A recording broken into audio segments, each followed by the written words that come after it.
Hello, ladies and gentlemen. My name is Taylor Jones. Do you have any, and I do mean any idea what time it is? If you don't, it's time for you to get prepared for season 7 of Cold Man's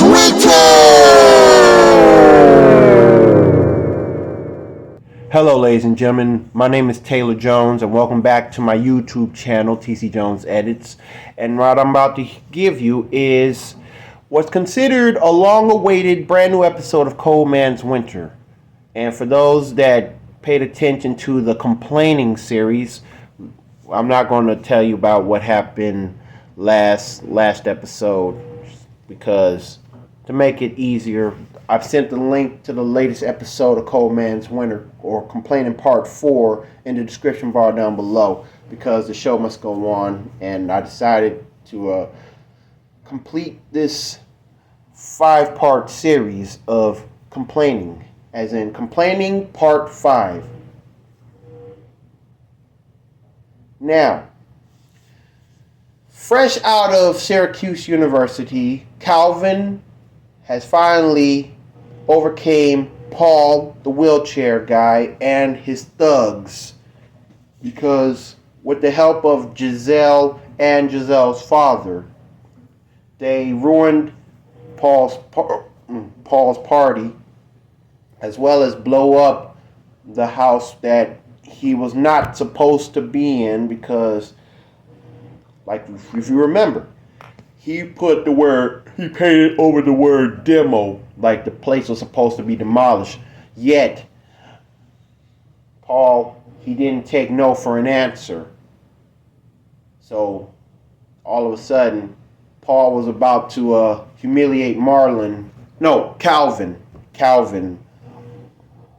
a day after finding out that he was responsible for taking out the place that was supposed to be demolished. And so, lost some. Guys, I forgot my charger. Oh, yeah. It happens. But the fact that Calvin, he started to move on, like after graduating from Syracuse University, he started to continue his journey. But now as a young man, and he always took the time to write lyrics as if he wants to help out the Hardheads from Brooklyn. And he also cared about Tiffany, his best friend Tiffany, who was already in a relationship with somebody at NYU. And he's trying to juggle everything. What's next in life, like a job, and also he got into a relationship with Giselle because Giselle's father gave Calvin a blessing. Yes, indeed.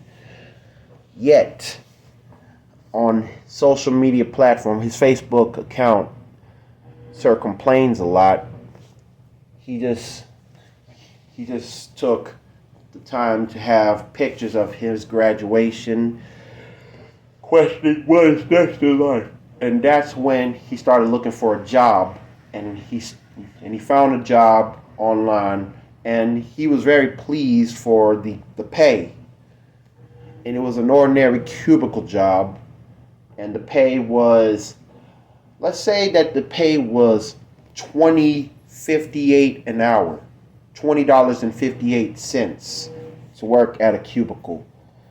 And he was very pleased because a lot of people were planning to apply for that job, but it takes a specific role, a specific person with a nice resume to get the job. So after 2 weeks of waiting for a call, like, he applied for the job and he sent it in on computer platform. And then 2 weeks later, he finally got the call from the cubicle, and he was asked to come for an interview, in which he told Giselle and even let Tiffany know, and his mother, who was serving time for killing his father, because she finally took the time to get her act together, turn herself in, and stop hiding for her son's sake. And everybody was pleased for Calvin to come up with an idea, because he's fresh out of college, bachelor's degree, and he was ready for the promotion. But the interview first, he had to come to the interview. So in Ketchup, there was a little spot in Ketchup, and let's just say that the job was called Davis and Company, based on the creator. Because the creator came up with this idea. He came up with it while Calvin was in high school, back when he was in Ketchup High. So it's been like 8 years. But how will Davis and Company turn out in year number 9? Well, Calvin walks in. I wouldn't say suit, but he had a blue shirt, button-down shirt, a clean, clear black tie, black pants. Like, let's say he rocks Dickies. He wore Dickies to his college graduation. He wore Dickies, black Dickie pants that is eligible to wear for school, like dress code form. Because I used to wear Dickies back in high school.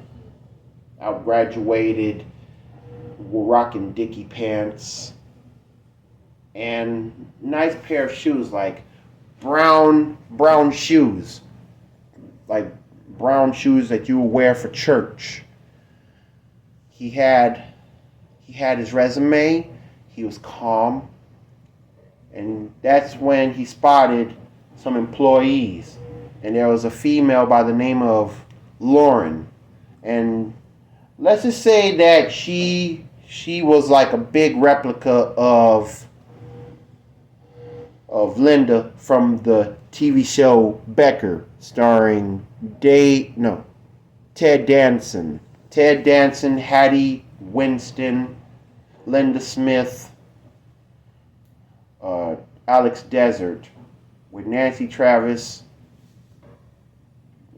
Tyra Farrell, and I can't forget about Saviro, the guy that played the hotel employee from Bad Boys 1, the comedy role from Bad Boys 1, who plays Bob, the leather jacket guy. Yeah. So Lauren called Calvin's name. Calvin gets up and he walks to the office. And yet, he saw the person that created the company. And he asked questions. Calvin told him the truth, and right then and there, in the blink of an eye, he just got promoted.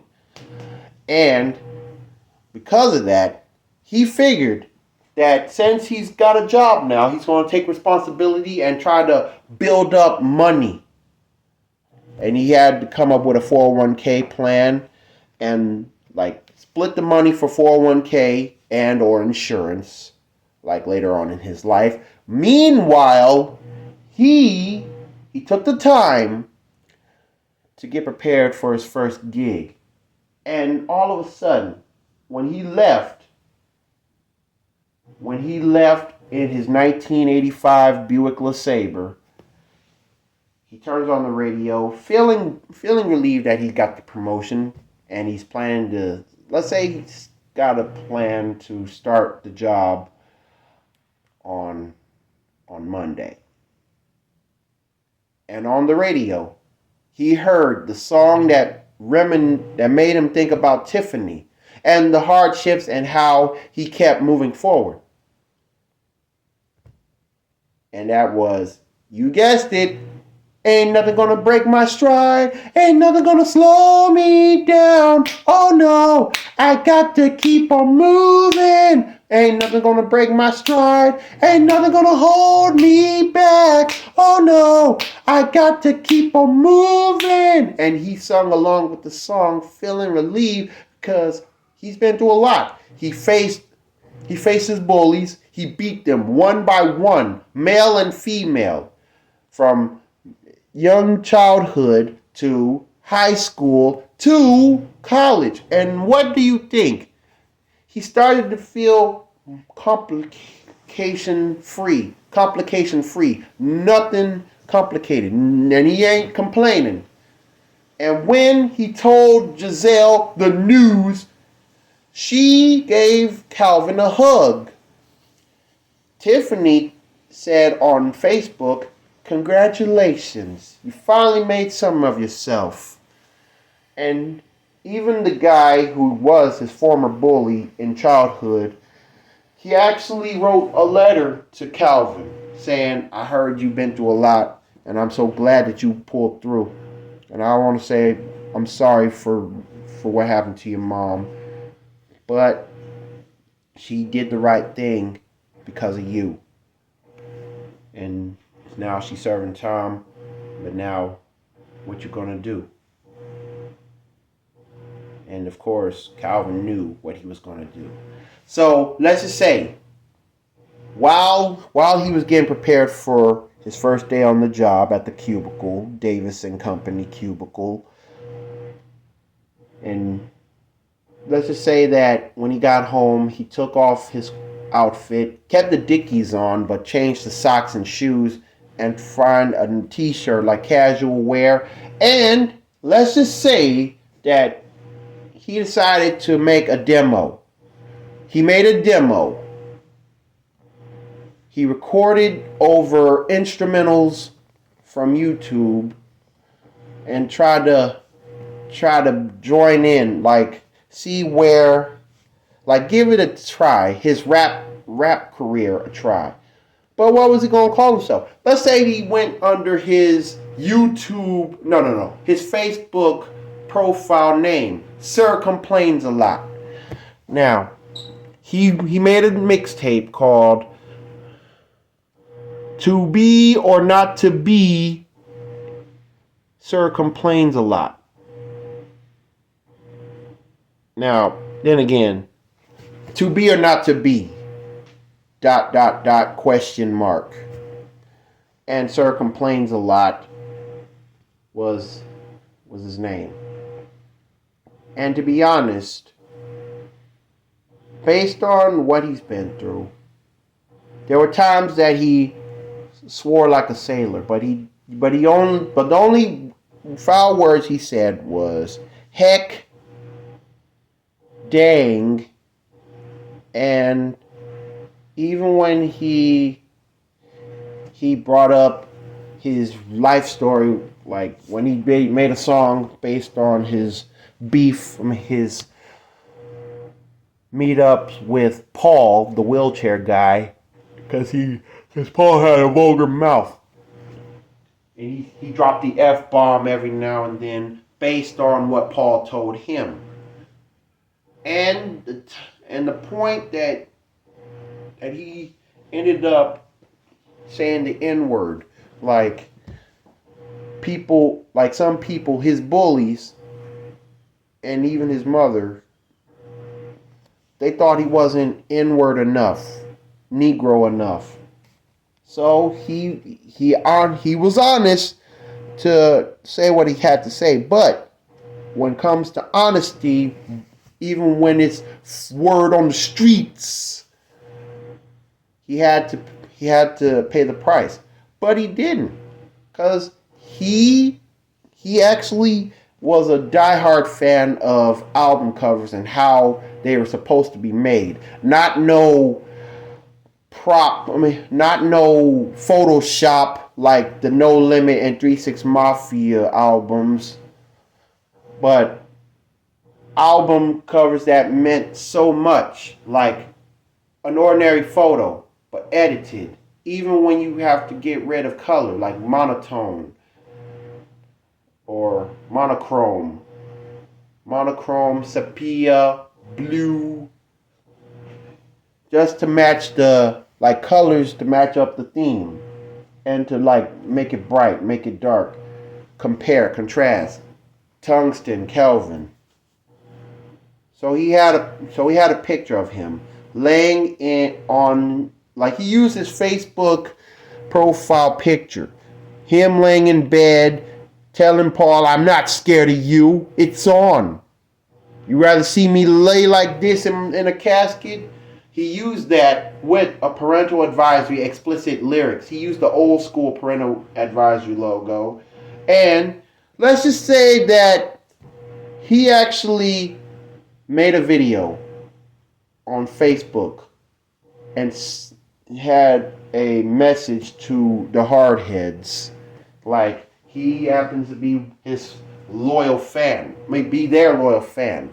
Now, if you remember, the Hardheads, they were a rap group from Brooklyn, New York, but they had a hard time coming up with an album title. And so,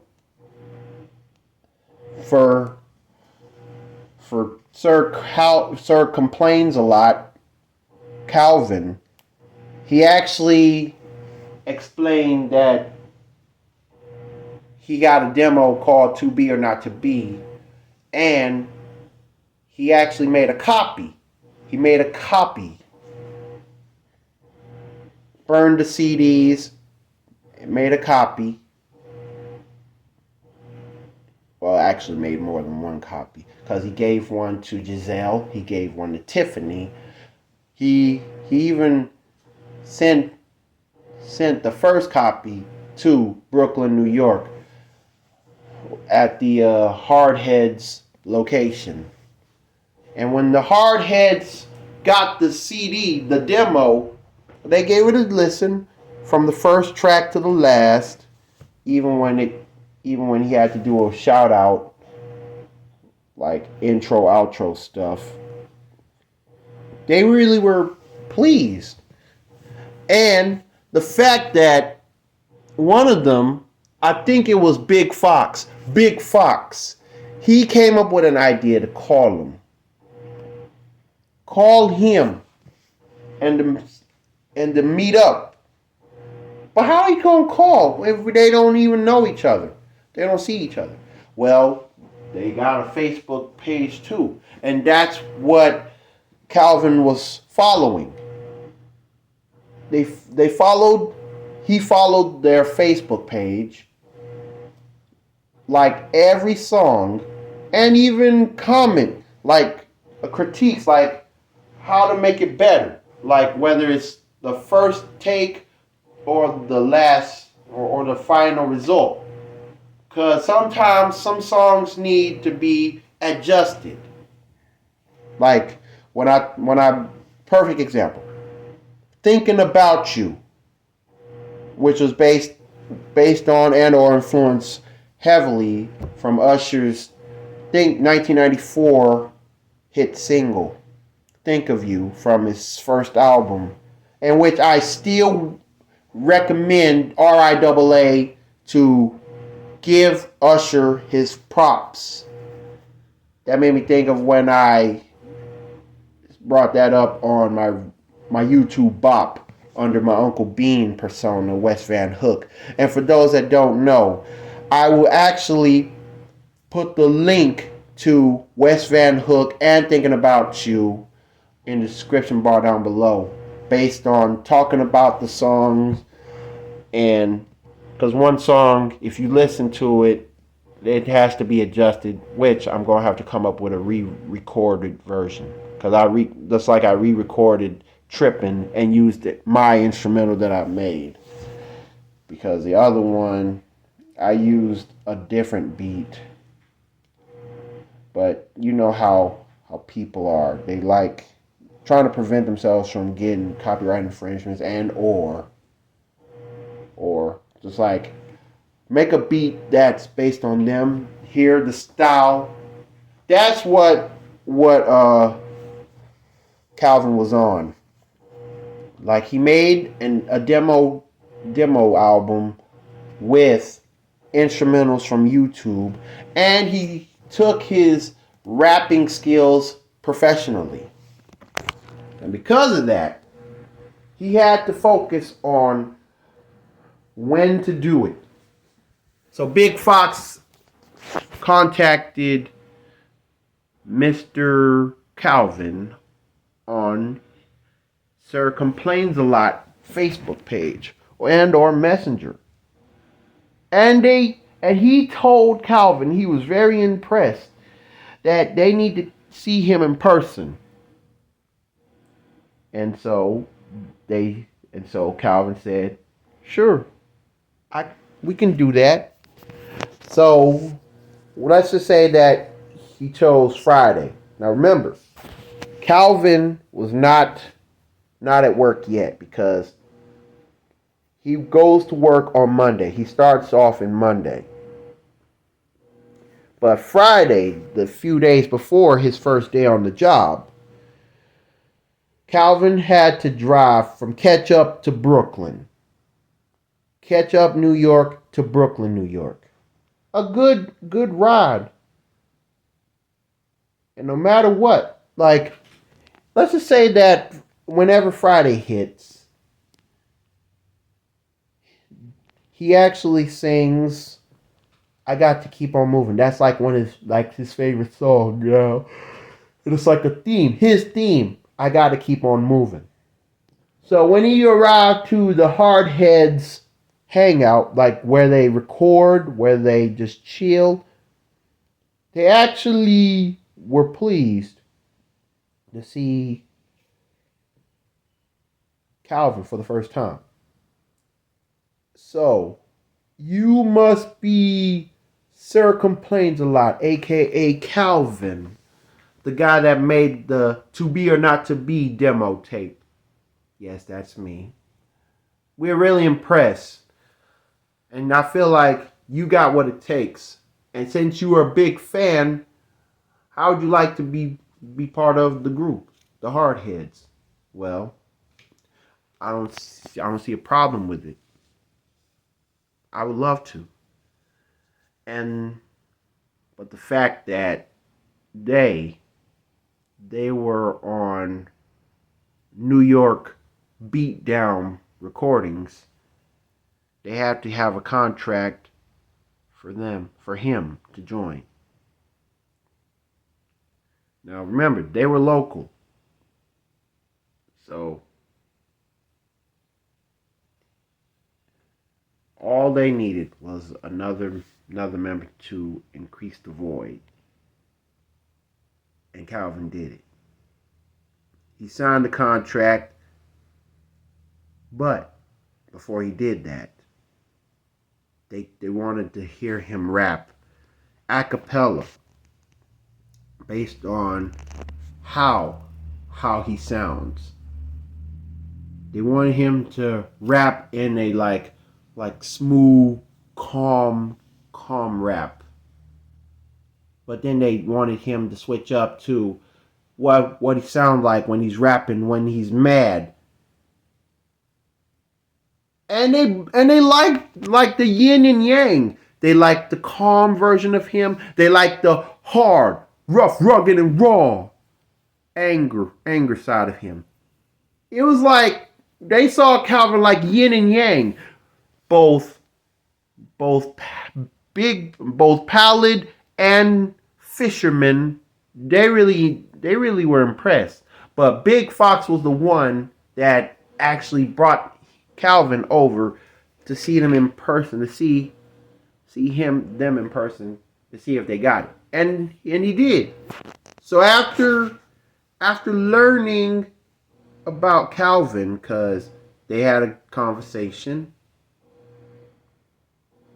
they asked about what his favorite song was, like if any song had to be a theme based on real life situations.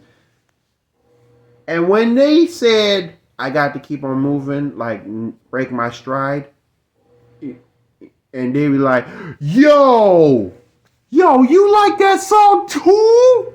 Yeah, Pallid was like, you like that song too? Yo, man, it's crazy.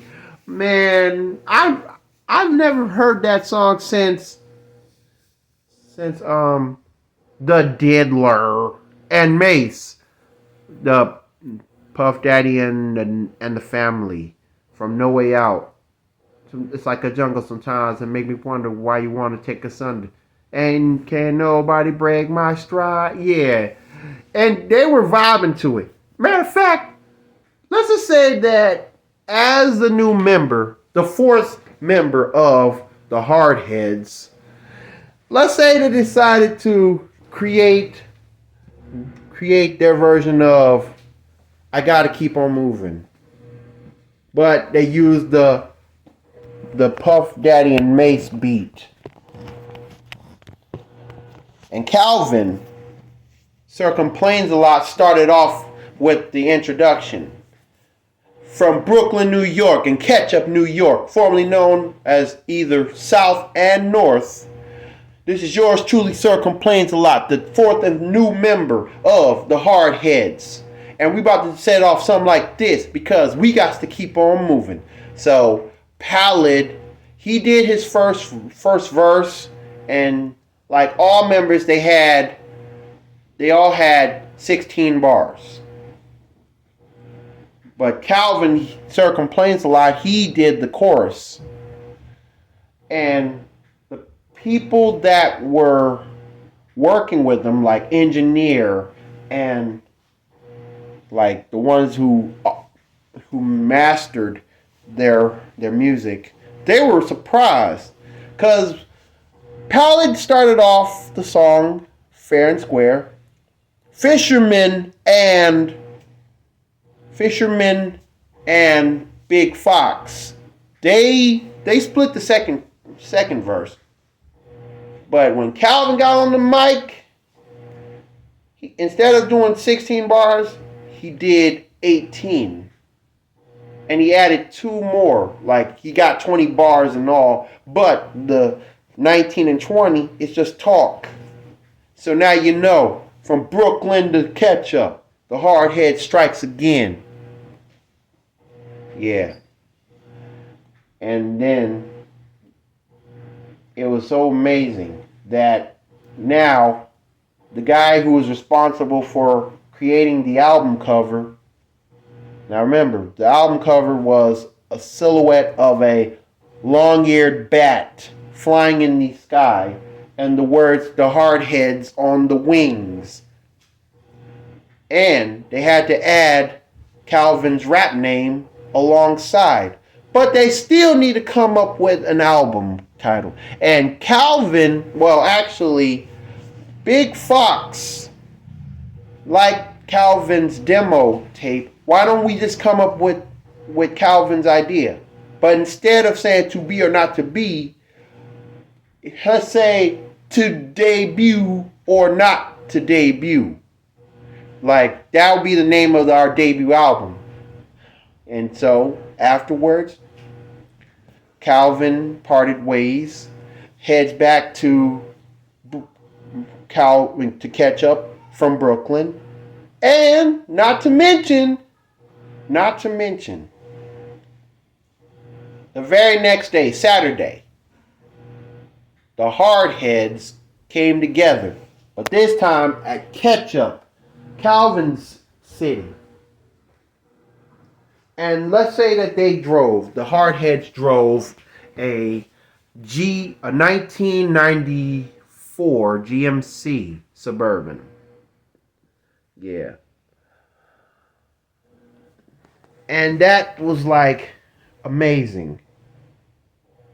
They had to come up with a music video based on the song that they just finished recording. Now, first off, how quick was the song? I mean, Friday they recorded it. with Calvin.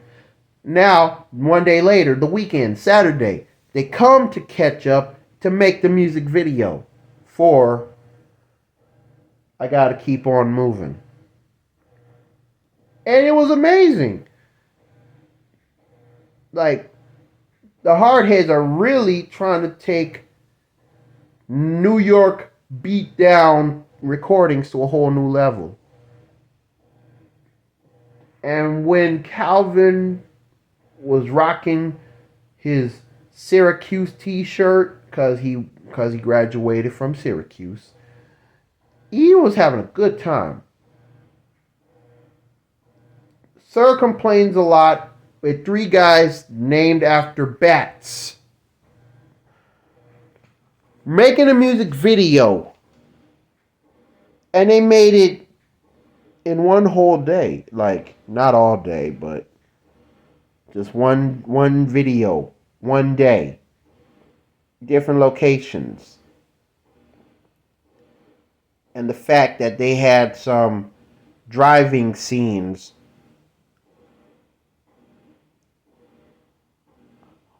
Fisherman and Foxy were riding the GMC Suburban. Meanwhile, Sir Complains a Lot was driving Pallid in his Buick LeSabre 85. And they had a good time just putting their skills on point. So after the music video shoot, they parted ways. And they were very, very proud to have Calvin, a fan, give props and put his rap skills on point. And to finally have a debut album title. That was amazing. But Monday, he prays to the Lord to guide him through his journey working for Davis and Company, Davis and Co. Cubicle. Monday through Friday was his usual routine from 8 a.m. to 4 p.m. Saturdays and Sundays, all to himself. But whenever Friday hits 8 to 4, an hour before an hour shift before the usual 9 to 5, he takes time to a whole new level. Monday morning, button-down shirt, tie, Dickies, khakis, navy blue, and black. But on Fridays, it's casual Friday, like jeans.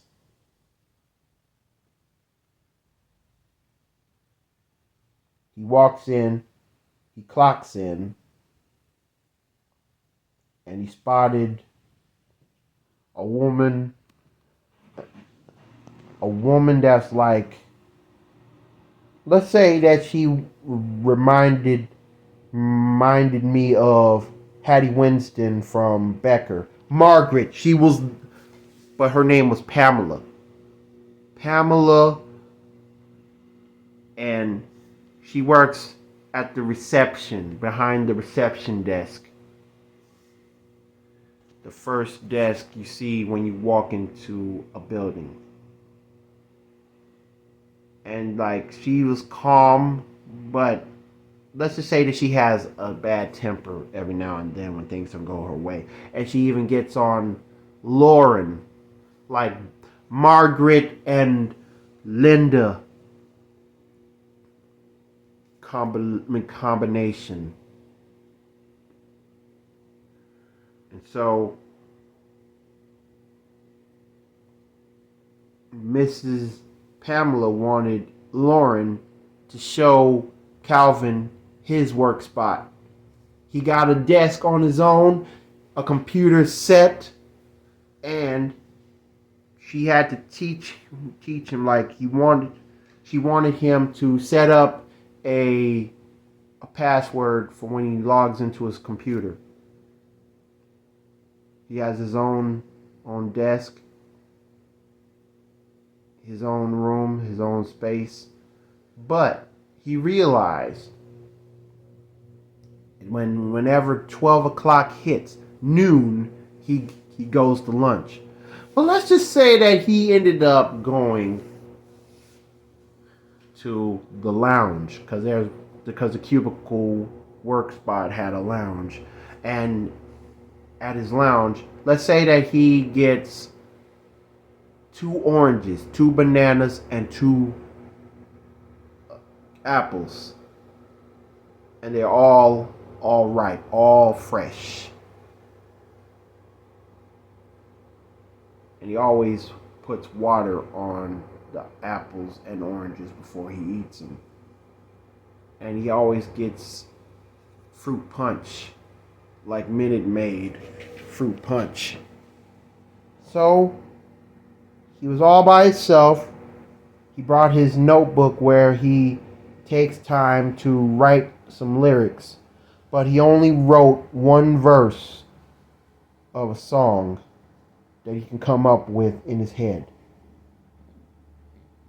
But afterwards,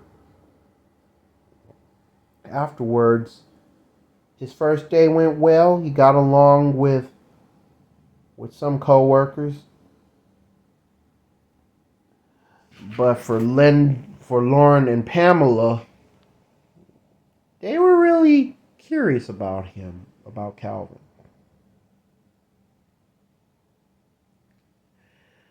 And so Lauren decided to see what was Calvin's data, like his shift, like what's his schedule looking like. So Monday, Tuesday, Wednesday, and Thursday, it was just normal. The first 4 days. But when day 5, Friday hits, let's just say that it's casual Friday. And Pamela's like, oh, no, sir. What is it? What is it, Pamela? Do you see what you're wearing? You got a flannel shirt on, blue jeans, and some sneakers. Well, isn't it casual Friday? Are you testing me? No, I'm just asking. Like, it's casual Friday. I thought Lauren told you about that. Oh, Lauren! Lauren walks in. Yes, Pam. Do we do casual Fridays? Of course. Oh, I'm sorry. I'm really sorry. All right, carry on. It's like wild. But almost every day he writes, like between Monday through Wednesdays, he comes up with verses, like a 3-verse song, because he always writes. He comes up with a song title on Sunday, and then he writes the chorus, but he has to keep it clean. For a while, days turn the first Friday, and at 4 o'clock, when he's getting prepared to leave, he started singing, ain't nothing gonna break my stride, ain't nothing gonna hold me down, oh no, I got to keep on moving.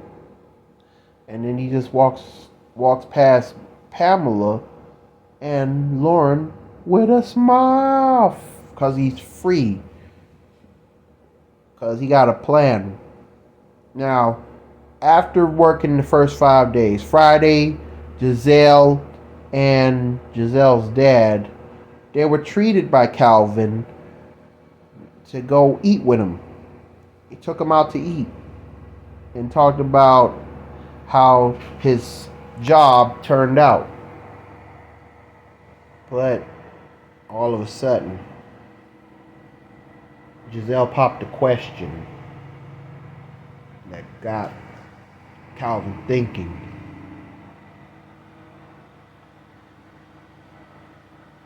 Have you ever thought of dating? Yeah, I thought of it. And so he was not phased. He was not mad. He was just like, it's been a while. It's time to do something about this. And so they did. I mean, Calvin, he actually ended up treating Giselle and her father after five days of working on the job. His first week on the job, things were going smoothly. And Friday, hey Steve, I got to keep on moving. That was on his mind. He thought about Tiffany. He even gave his mom a call. And she was very pleased, very thankful for things to go his way. He got a job, and she's just hoping and praying that she will get out and welcome Calvin with her arms like a true mother would. And as for Tiffany, she was very impressed.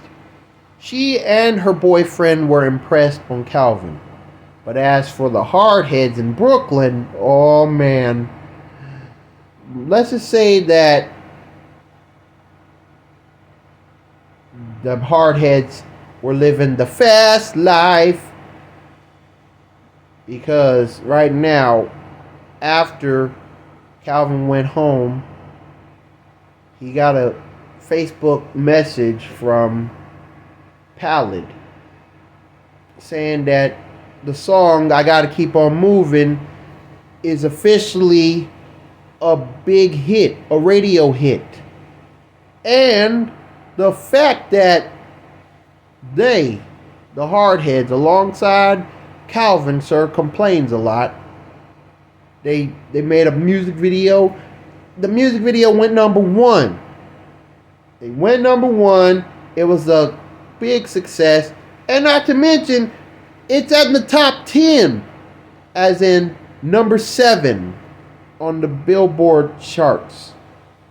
They were even included on the Heat Seekers for that song. Keep on moving. I got to keep on moving. What could possibly go wrong? Well, another busy day, another busy workflow for Calvin.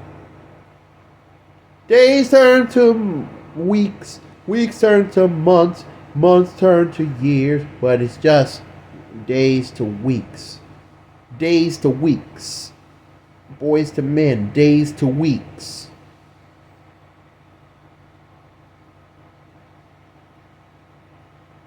Now, of course, when things are going completely well for Calvin, let's just say that between week 2 through 4, stress starts to build in at his job, especially when it comes to Lauren and Pamela. Mostly Pamela, because she was like the boss. And let's just say that the guy who created Davis and Co., the Cubicle spot, let's just say that he got into a sad car accident. A car accident nearly cost his life, but unfortunately he was in critical condition. It's like getting caught up in a busy day of traffic, and somebody had the nerve to hurt somebody else because of distractions, not paying attention to the road. And let's just say that the CEO, the creator of Davis and Co., couldn't even speak because you gotta remember he's in critical condition. That even includes a coma. A coma. COMA.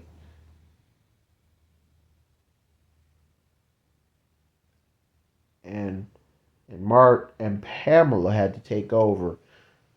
But let's just say that she took her bosshood too seriously.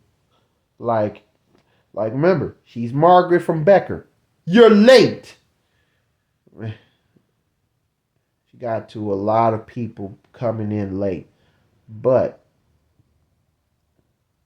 for Calvin, he always comes in on time, but sometimes he does come in late, so he has to take the pressure.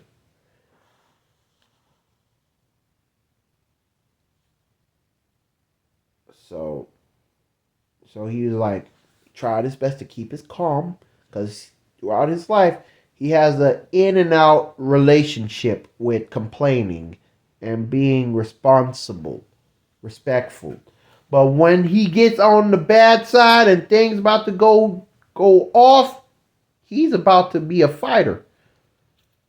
But he fights with words, fights against his faults, like he's not good enough. But let's just say that week 2 to 4, it was painful.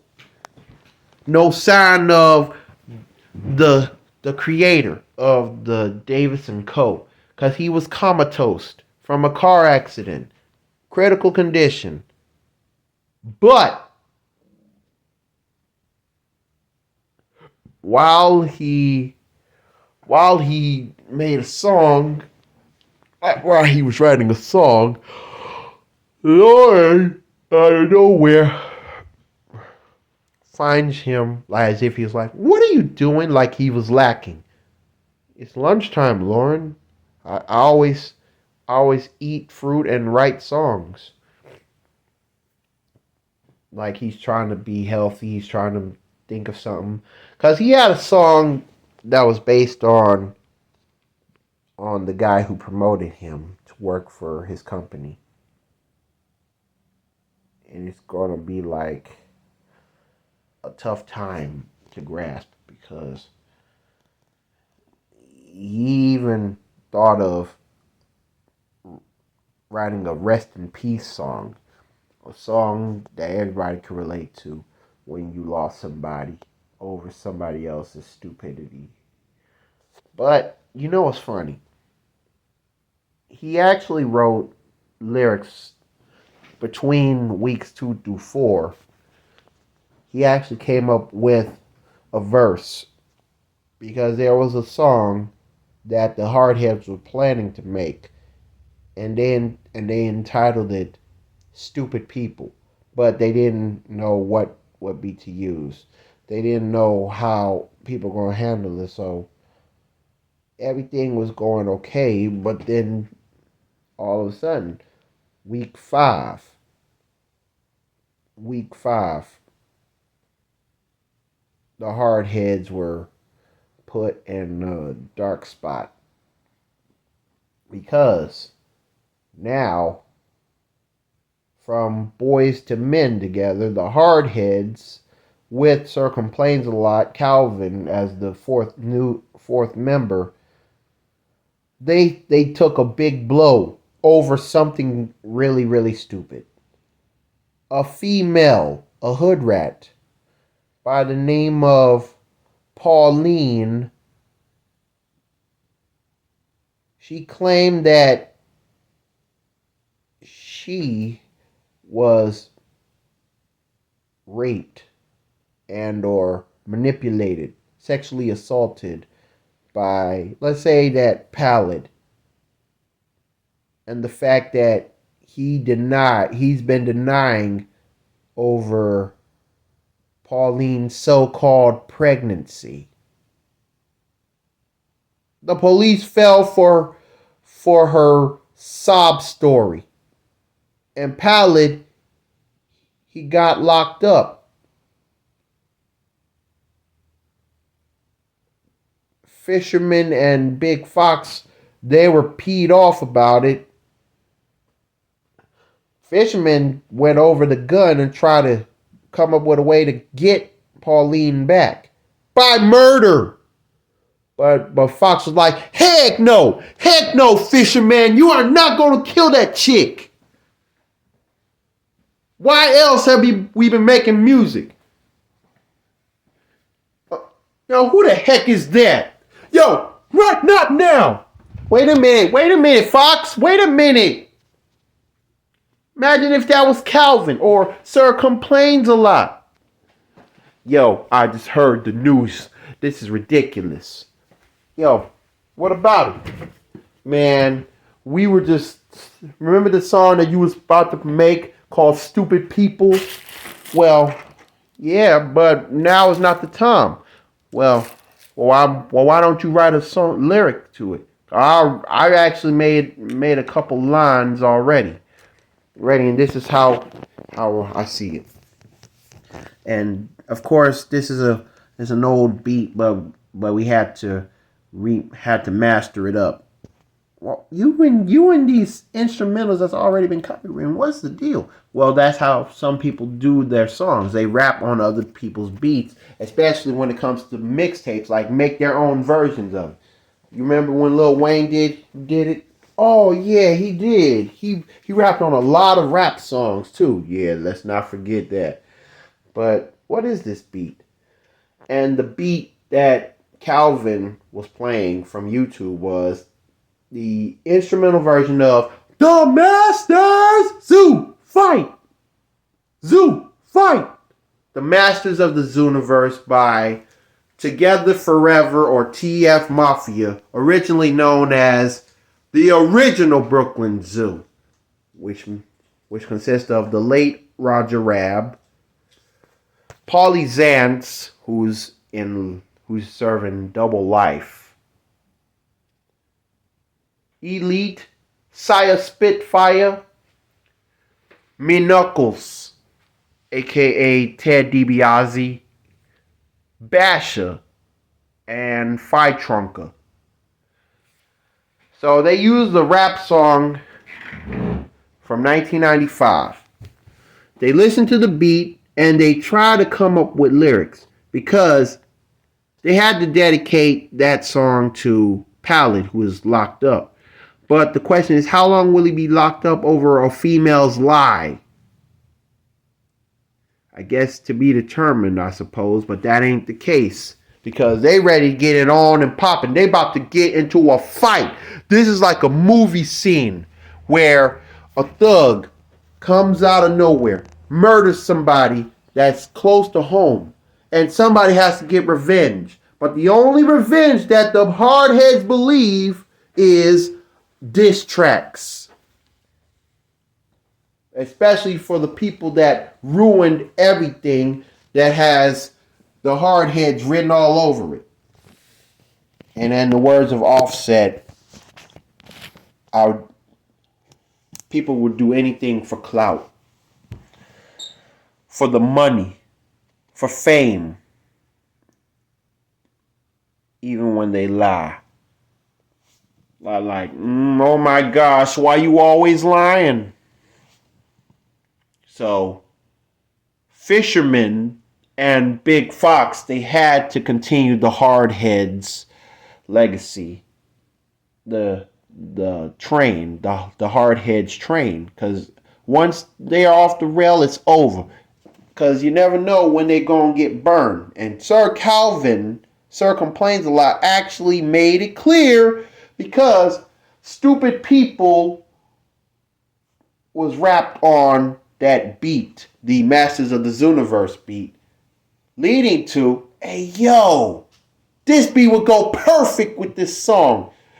So they dedicate the song Stupid People to Pallid, who's on lockdown, and the female that lied on him for sexually assaulting and denying pregnancy. And everybody's like, yo, I can't trust that girl, man. Yeah, I can't trust that fool. Fool that be leaving people hurt. It's like a lot of people, like the word on the streets, gossips, rumors, and anger that's about to build up. Because after 1 month of working on the job and no sign of how the creator, the coworker, the Davis and Co, the guy that brought him to Calvin to the job after a nice resume and positive manners, and the fact that Lauren starting to go sneaky. At the same time, she also can turn out dumb, while Miss Pamela becomes grouchy. Grouchy because this is Becker all over again. 1 month. Drama starts to display. Pallid is locked up. The Hardheads, the remaining Hardheads, including Calvin, have to keep it going. Tiffany asked Calvin if he heard about the news about Pallid, his bandmate. Giselle asked about what was going on at the job, as well as the Hardheads. And even the folks at Ketchup was like, Calvin, are you for real? Yeah, for real. I'm so for real. It's like Brooklyn and Ketchup had big fish to fry. But, like I said, days turn to weeks, weeks turn to months, and months turn to years. But I'm only focused on days, weeks, and months. So after 1 month, things are going completely complicated for Calvin. But when month 2 began, weeks 6 through 10, let's just say that Pamela gone grouchy. As if no one had time for her, not even Lauren. But for a while, like week 8, let's just say that Calvin ordered a 40-ounce bottle. A clear, empty 40-ounce bottle. And he always pours the fruit punch inside the glass bottle during lunchtime. Like, he's staying clean. He's staying sober. He's staying healthy.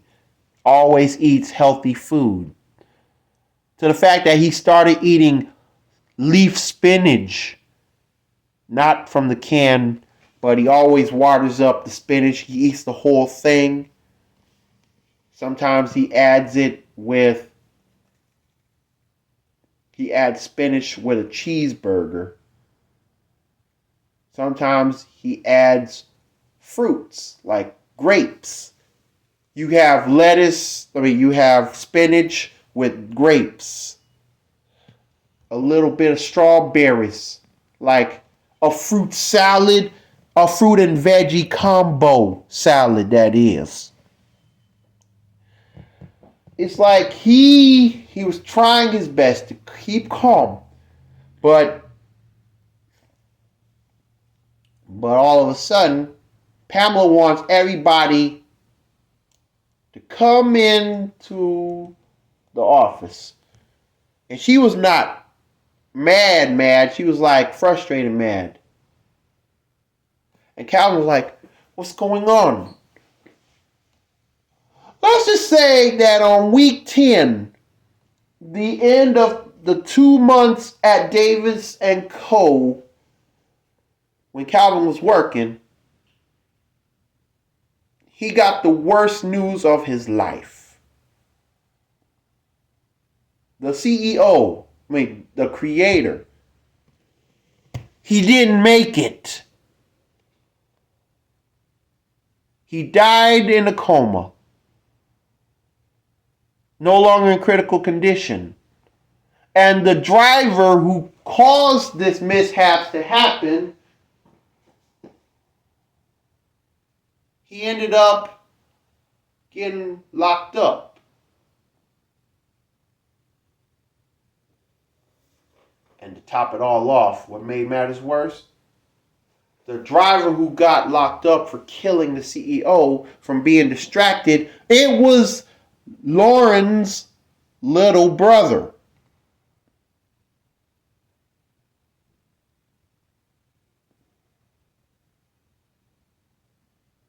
Unbelievable. But how old was he? Let's just say that Lauren's little brother was 26. So how old does that make Lauren? Let's say that Lauren was 36, 10 years older than her brother. But she looked like she was 24. And the fact that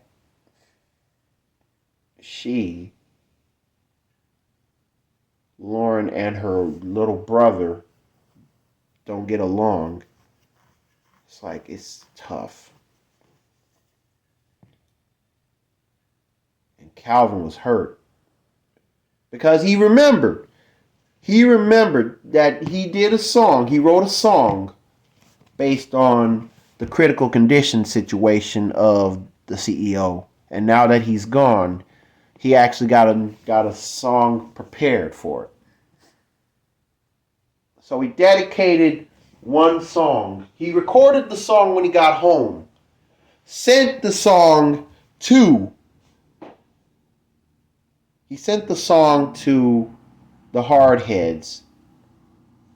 But the Hardheads, they vowed not to release Stupid People until it was the right time. So it's kind of like the album has been delayed. First off, you started off smooth. But not only that, let's just say that Calvin did not only make a song dedicated to the passing of the CEO of Davis & Co. Let's say that he came up with an intro and outro, as well as a skit like WHH, WDHH FM. Like he did a skit, a radio, the Hardheads FM, followed by an intro and outro for the To Debut or Not To Debut album.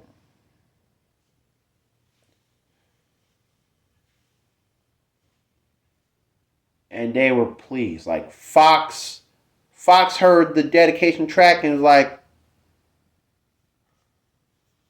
he just holds his hands out close to his mouth like, oh man, like he's about to pray, but he's ashamed. And as for the fisherman,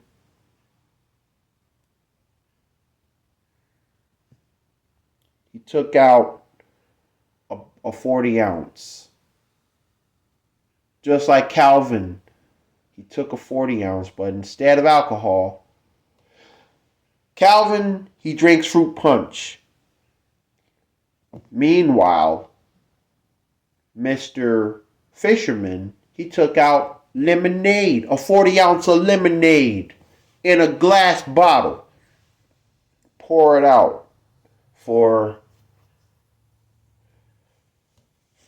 the person at Calvin's job is no longer here. And that happens to be a single because Calvin, he made a music video sitting on a chair doing this. The chair is backwards. He's doing this. And the music video was grayscale.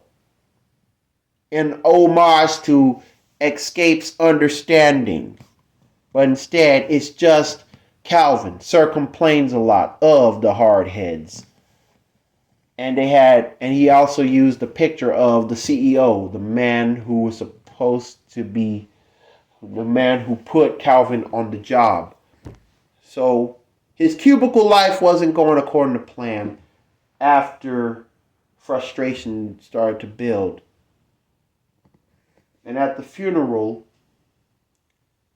Tiffany actually was the guest speaker.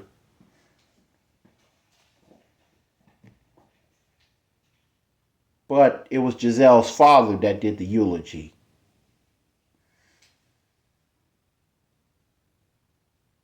Well, actually, Tiffany said some words, and let's just say that Calvin said some words.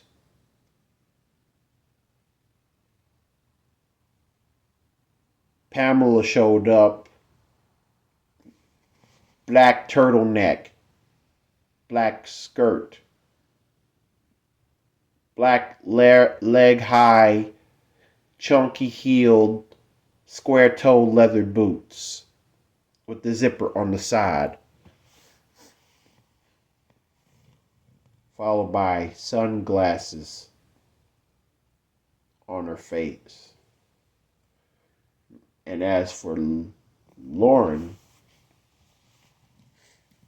blonde hair,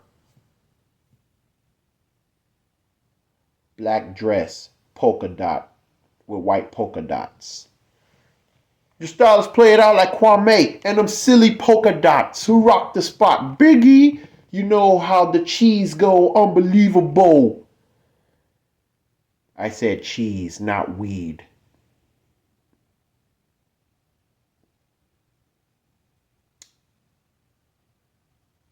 And she also wore black Chuck Taylors, high top Chuck Taylors with the star on the side. The fisherman and Big Fox, they stood by Calvin's side, dressed in black khaki suits, Loke sunglasses, ball caps, black Nikes, while Calvin was rocking a suit and tie. And he also wore Loke sunglasses. And yes, at the gravesite, Calvin, Giselle and her father, Tiffany, they reunited. And Tiffany's boyfriend as well, who was one of the pallbearers. It was tough. And Calvin's mom said, "I am so sorry for your loss." But the drama was far from over. Because after the casket was dropped inside a vault.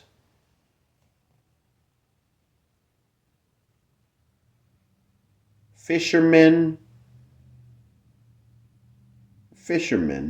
Foxy, and Calvin in the middle, they poured their 40s full of Minute Maid fruit punch, lemonade, and let's say that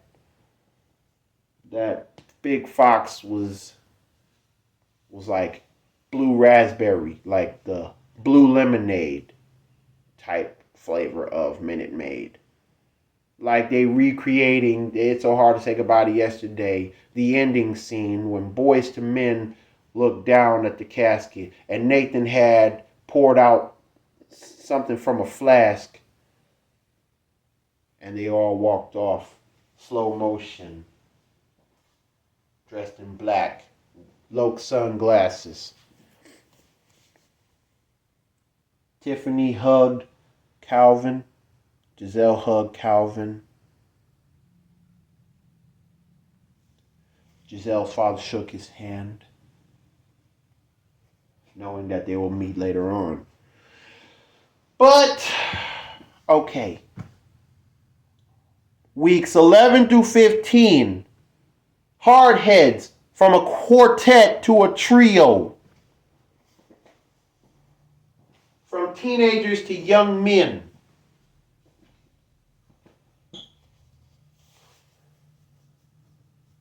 Calvin working. Stepping his game up in the cubicle. Still singing, I Gotta Keep On Moving. Nothing has changed, but all of a sudden, life starts to get out of hand. Lauren is concerned that she spots Calvin drinking out of a 40-ounce bottle as if he was drinking on the job. But he was drinking fruit punch, lemonade. And all of a sudden, things starting to get out of hand for Pamela. It's like she's about to start calling them out. Calvin, that is. It's like she's acting like the same female that accused Pallid for sexual assault and denying pregnancy. This is how bad things were going from Ketchup to Brooklyn. It's just wild.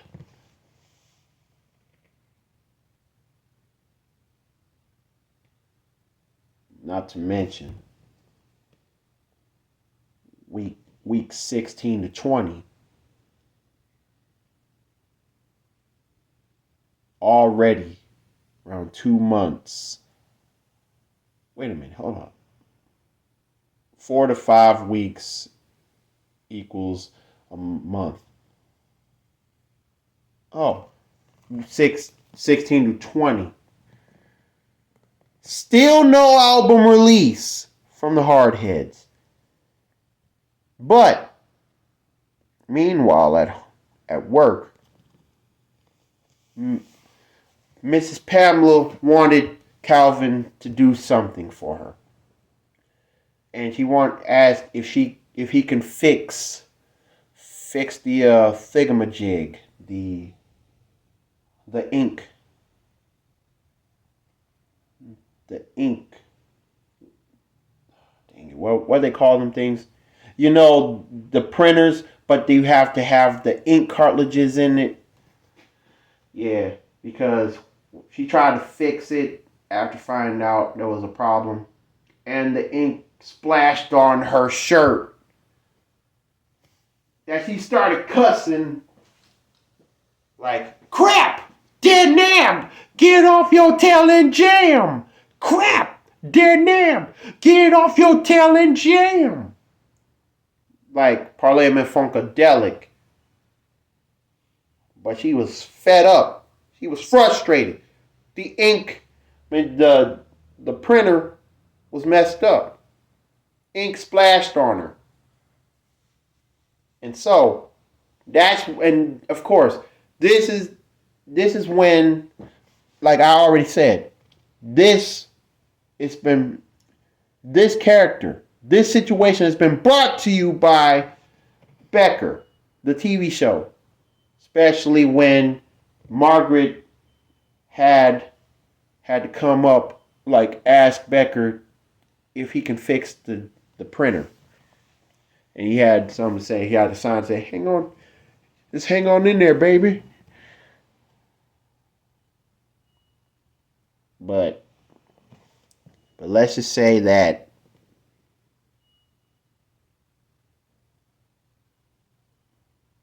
he finally found a way to make it work, because he actually took the time and watched them YouTube videos, like YouTube hacks, how to fix a printer. Like, it's kind of like how to fix this and that, how to do this and that for dummies. Like watching YouTube videos was like reading for dummies. I'm just saying. It has got to Calvin. It has got to Calvin that he knows exactly how far it's been going on. How far Pamela's been going crazy, angry, grumpy, grouchy. Like she never been on her medicine. To the fact that Lauren has been spying and concerned as if he was on drugs, but he wasn't. Meanwhile,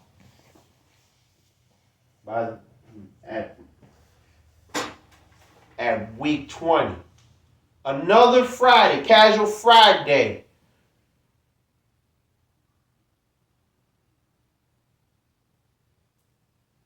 Getting ready to leave.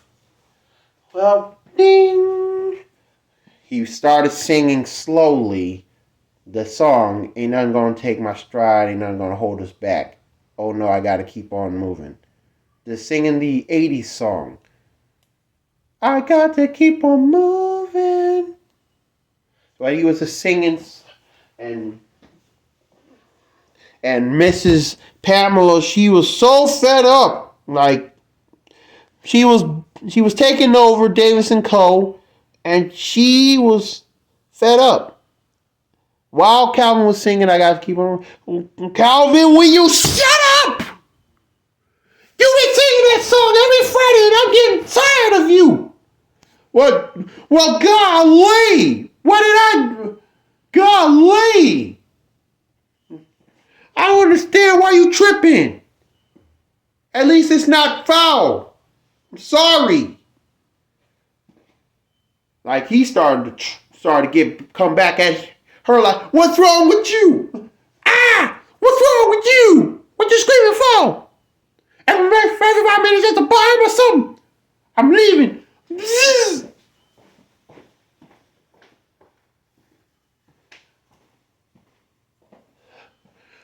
And yes, let's just say, not only that, her hair looked messed up. Like she couldn't get a good night's rest.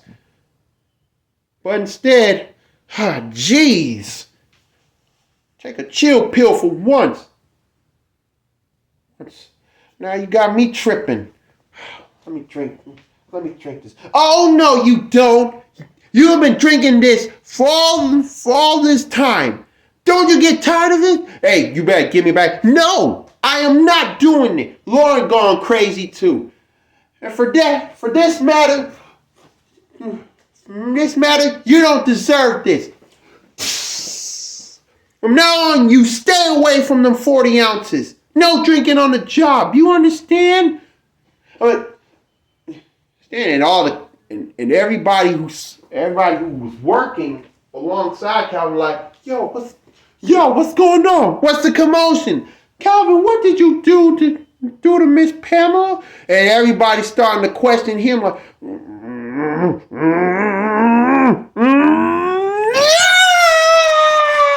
I can't take it no more. Why are you blaming this on me? Over a stupid song? You! Why are you so grouchy?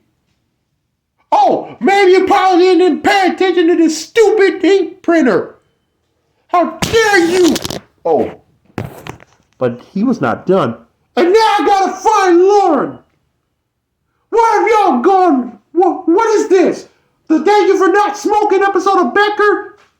And y'all ain't did nothing. Y'all ain't learned how to stand out. And here I am complaining. This is my weak spot I never want to face. But now I gotta deal with Margaret and Linda. Forget all y'all. How dare y'all ruin my Friday?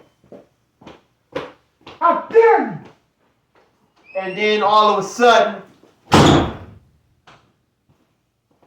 Calvin walks out. Walking out like like he was in the NWA video of Straight Outta Compton. Without sunglasses on his eyes. Walking to his Buick LeSabre. Funk them! F-U-N-K. That's it. I'm tired of this wait. Stupid people. It's got to be released. That song's got to be released. And he's driving.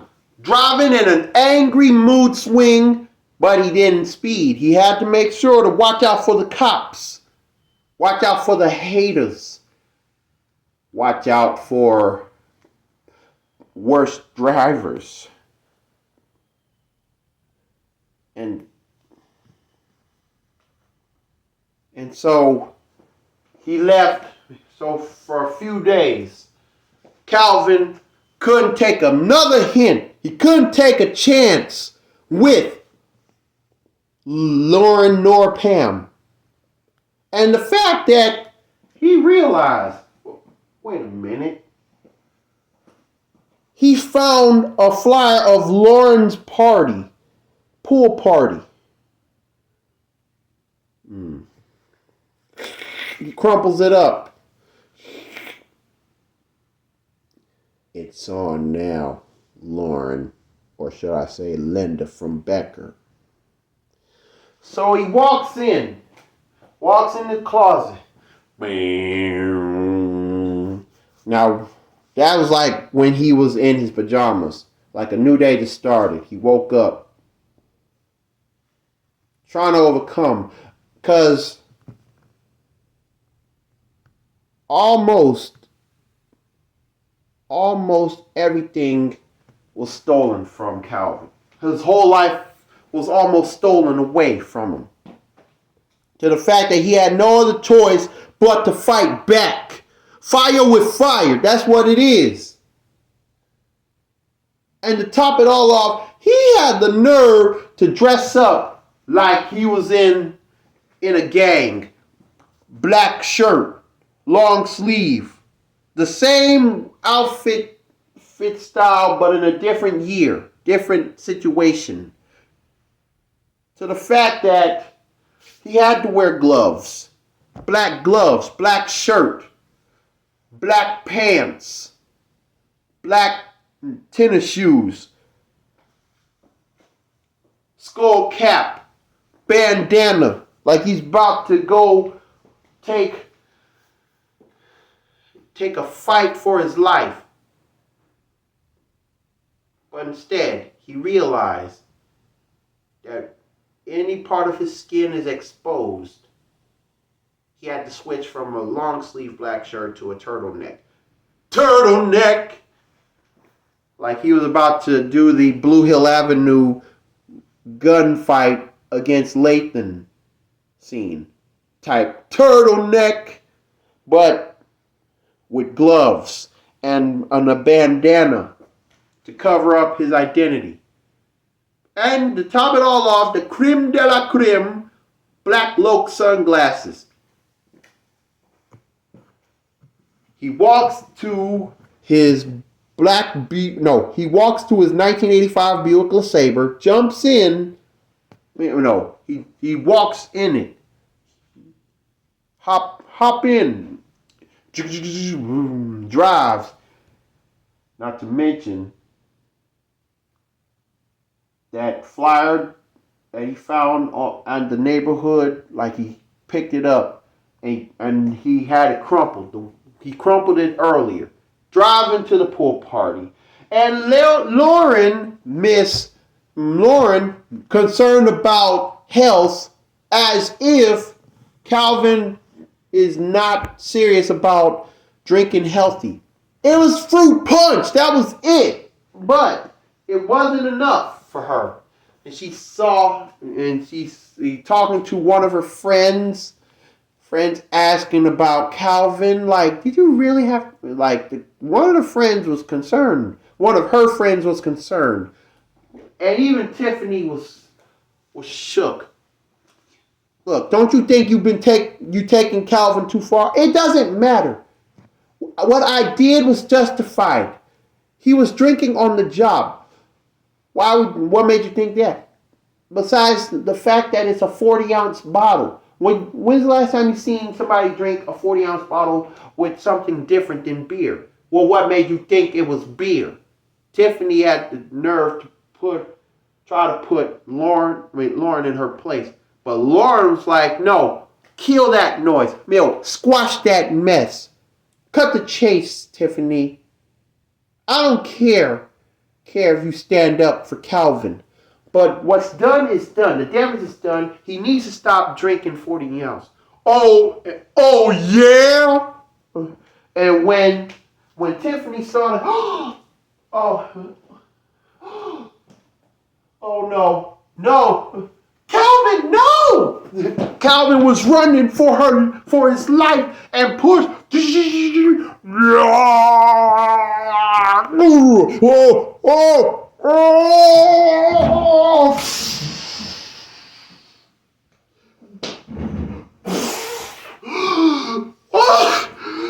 Oh my gosh!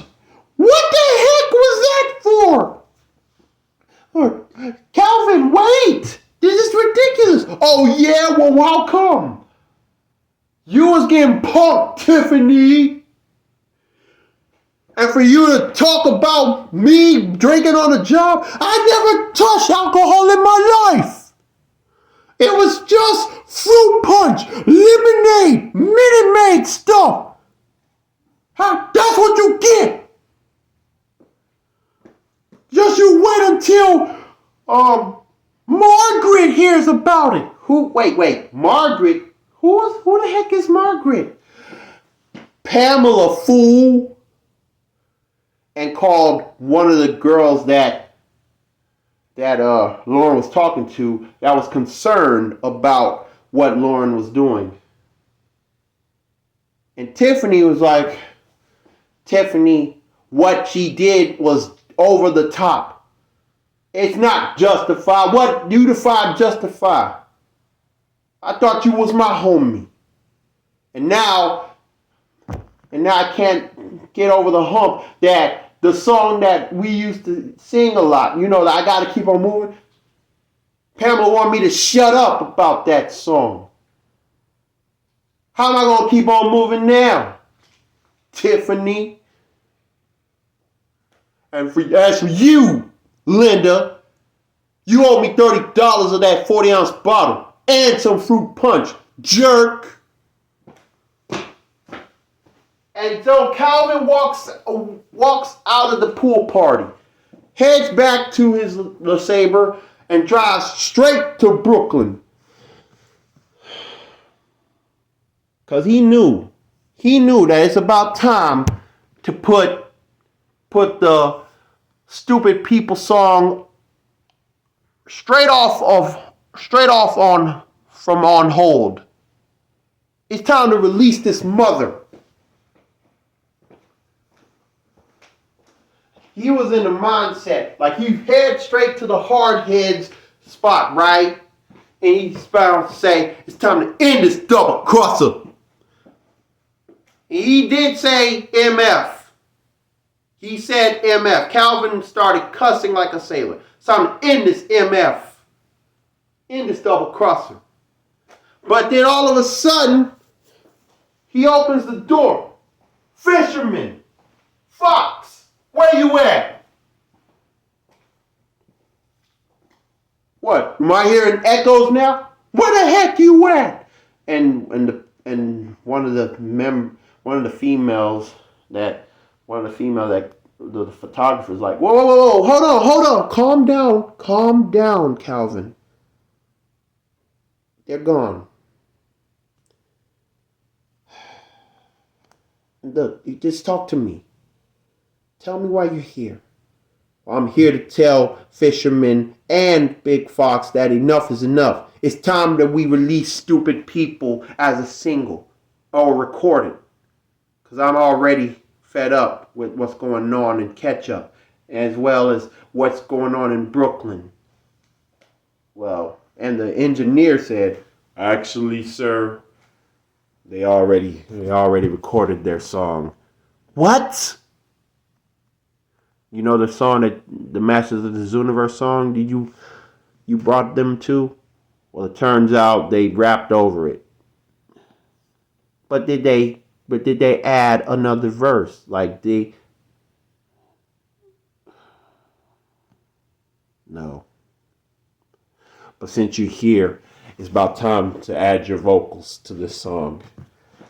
You ready for stupid people? Yes, I am. Always have been.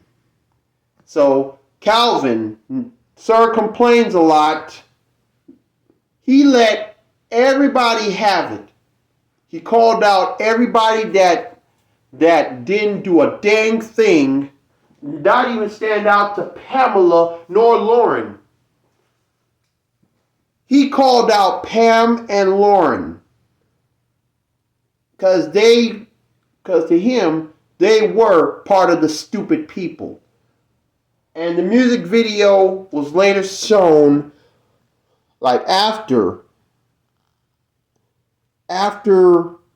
Calvin recorded his vocals. Excuse me. After the vocals were recorded, it was do or die. Because now, Calvin felt more comfortable in Brooklyn.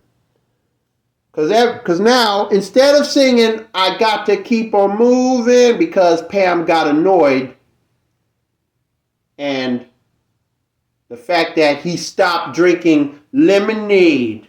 What was he going to drink? He wasn't drinking beer. And he dang sure was not going to drink nothing at all except for water and milk. So he switched from 40 ounce to Yoo-hoo, the chocolate drink that looked like milk. He was fed up with everybody in Ketchup. First, his bully. Then his mom. Then Michelle and the hood rats. One of them is resting in peace. The other one is in jail. But let's just say that when Fisherman and Big Foxy got back, they heard their song. But little did they know that the engineer, the man, had to add Calvin's verse. And they were shook as well on how far Calvin's anger was. Where he was about to take it. Yes. To the fact that, oh yeah, it's about that time. We need to make a music video right then and there. Well, don't worry. I'm right here. Calvin, sir, complains a lot. You knew about this? Well, the photographer and the engineer told me. And I figured you already knew what I was about to say. Let's end this MF. It's time to record it and release that MF right then, right there, right here, right now. We don't care. And so Fisherman and Fox agreed that it's about dang time. And since they heard the vocals, let's just say that Calvin had an idea to add a gunshot at the end of the song. Letting everyone know, if you step to the Hardheads, you're going to suffer. But the gunshot would say otherwise. It said, you ought to die.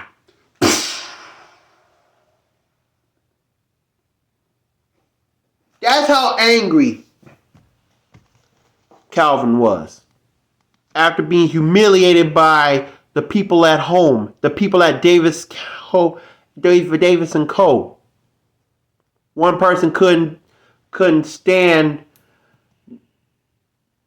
the fact that somebody else is gone.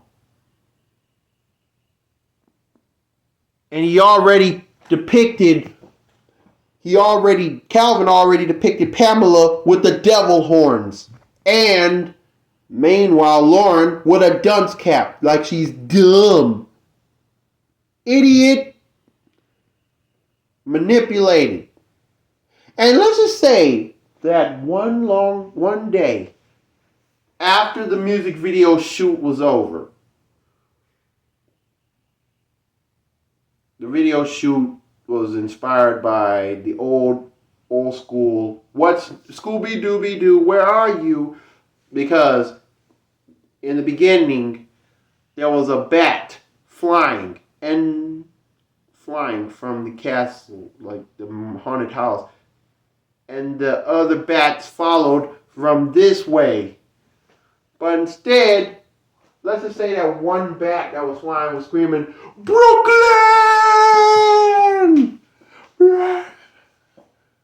Brooklyn! And the other bats are like, yeah! Leading to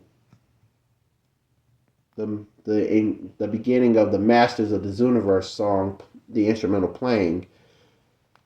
And the choruses are ill obvious. Stupid people! Stupid people!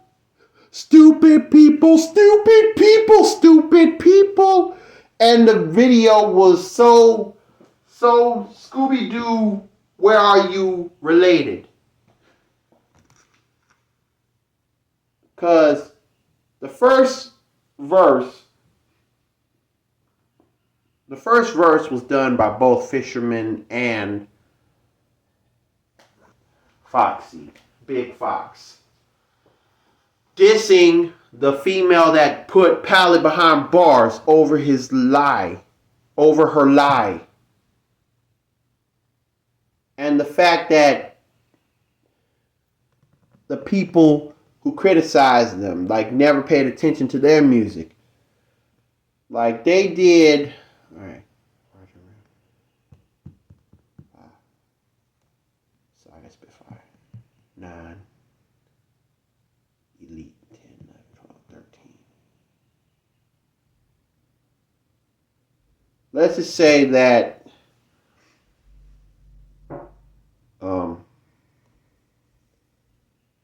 okay, Fisherman had 12 bars.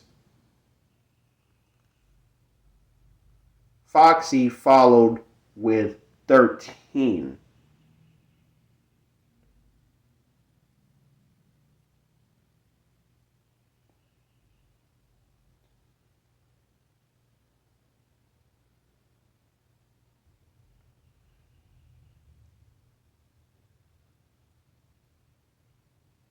Well, I'm trying to match from the original version. And then once the chorus was over, after Fisherman and Foxy's part, Calvin went all in, because that song was definitely based for him. Definitely the song that put him and the Hardheads on the map. Ever since I Gotta Keep On Moving. But now, he went in.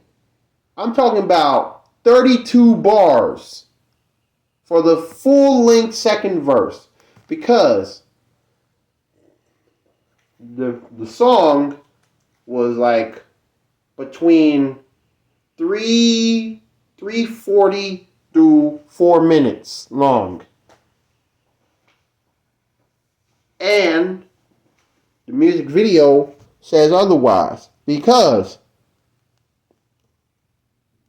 in the end of the video, you know the part when Scooby-Doo was licking the cotton candy off him? Scooby-Dooby-Doo, where are you? I know you'll catch that villain. But instead, they showed the haunted house with where Scooby-Dooby-Doo and the copyright byline on the bottom, because they're at the end. Let's just say that instead of having Scooby-Doo licking the cotton candy off, you see him in person. Let's say that they showed Calvin doing this. Fisherman right on over his left shoulder doing this. And Foxy doing this over Calvin's right shoulder.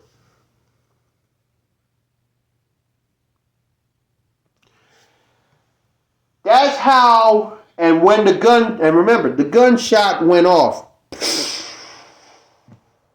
At the end of the song, the gunshot went off. Flash of light, like a picture was taken. But then, after the white flash, the screen is black with red letters saying, and a picture of Pallid. Free Pallid. But for a few weeks, Calvin went to school, went to work. And let's just say that Miss Pam got on him for being 1 minute late. You're late. You're late, Calvin. Oh yeah, like you give a dang. That's how he responded. Walks to the cubicle room, close the door behind him, and just work. No words to neither Lauren nor Pam. And let's just say that it's been like that. The co-workers are scared for their lives. And Calvin's starting to figure all this out. To the fact that every Friday, instead of singing like you ought to keep on moving, nor drinking 40 ounces of fruit punch, he just walks in the door, comes in, and even if he was 1 minute late, that does not mean that he's late. One moment he says, eat a worm. Another minute he says, so, back and forth. Pamela's got fed up with him. He got fed up with her in return. Like, shame on you. Bye, fatty. And all that. Because she did not expect to lose her mind. But that one day changed everything. Close to finishing up the Hardheads project, with not only one, but two top 10 hits. Like, Stupid People, it became number one. People say it was grimy, it was dark, it was so gut-wrenching. They make a madman want to scream. And yes, it went number one. Because earlier, the I Gotta Keep On Moving song went number one. Well, it started off at number 7, but then a few weeks later, it became number one at the same time, which is wild. So now, the Hardheads, they still got to finish up the album. And let's just say that they had 19 songs already recorded. And that includes the songs that they did before they put it on the album. Even when they had to remaster or recreate lyrics, like change up the sound, the style, the way they see it. And to the fact that Pallid ended up hearing about the Stupid People song blowing up while he was in jail. Let's just say that he spotted something terribly wrong going on. The police officers were spotted running, heading to the female prison. And the fact that that somebody was breaking out from the prison, and the doors were open, the jail cells were open, and it's like a riot going on in the Brooklyn PD, like New York PD in Brooklyn. And let's just say that someone familiar had a plan to get back at you know who. And that person was, you guessed it, Paul. Paul, the wheelchair guy, broke out of jail. And he got his homeboys to work with him. He even got Michelle and the one hood rat that was with her that survived the crash, while the other hood rat was pronounced dead. Not to mention, while Calvin's mom was spotting what was going on, like a riot was taking place, madness taking place in the jailhouse, Michelle, who was given a gun by Paul, well, let's just say that she came to Calvin's mom. So, you're Calvin's mom, right? Yes. Well, let's just say that on behalf of Paul, I send his regards. Goodbye, Mrs. Calvin's mama. Goodbye, Calvin's mom. Lord, forgive me. Lord, forgive me for this. Calvin's mom was panicking, saying, Lord, forgive me. But she didn't do nothing wrong. She was the one that got a gun aimed at her at the jail cell. And then, boom, boom, 2 shots. Calvin's mom falls back.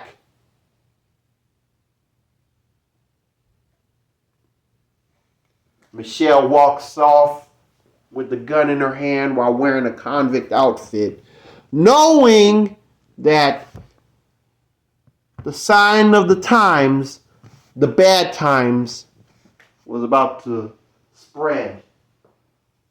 And it led to another situation. When Calvin was at Brooklyn, talking to Foxy and Fisherman, they knew something was up. Because it was about time. Like, they only had 3 more songs to record. But there was one song that was already ready, planned by Calvin.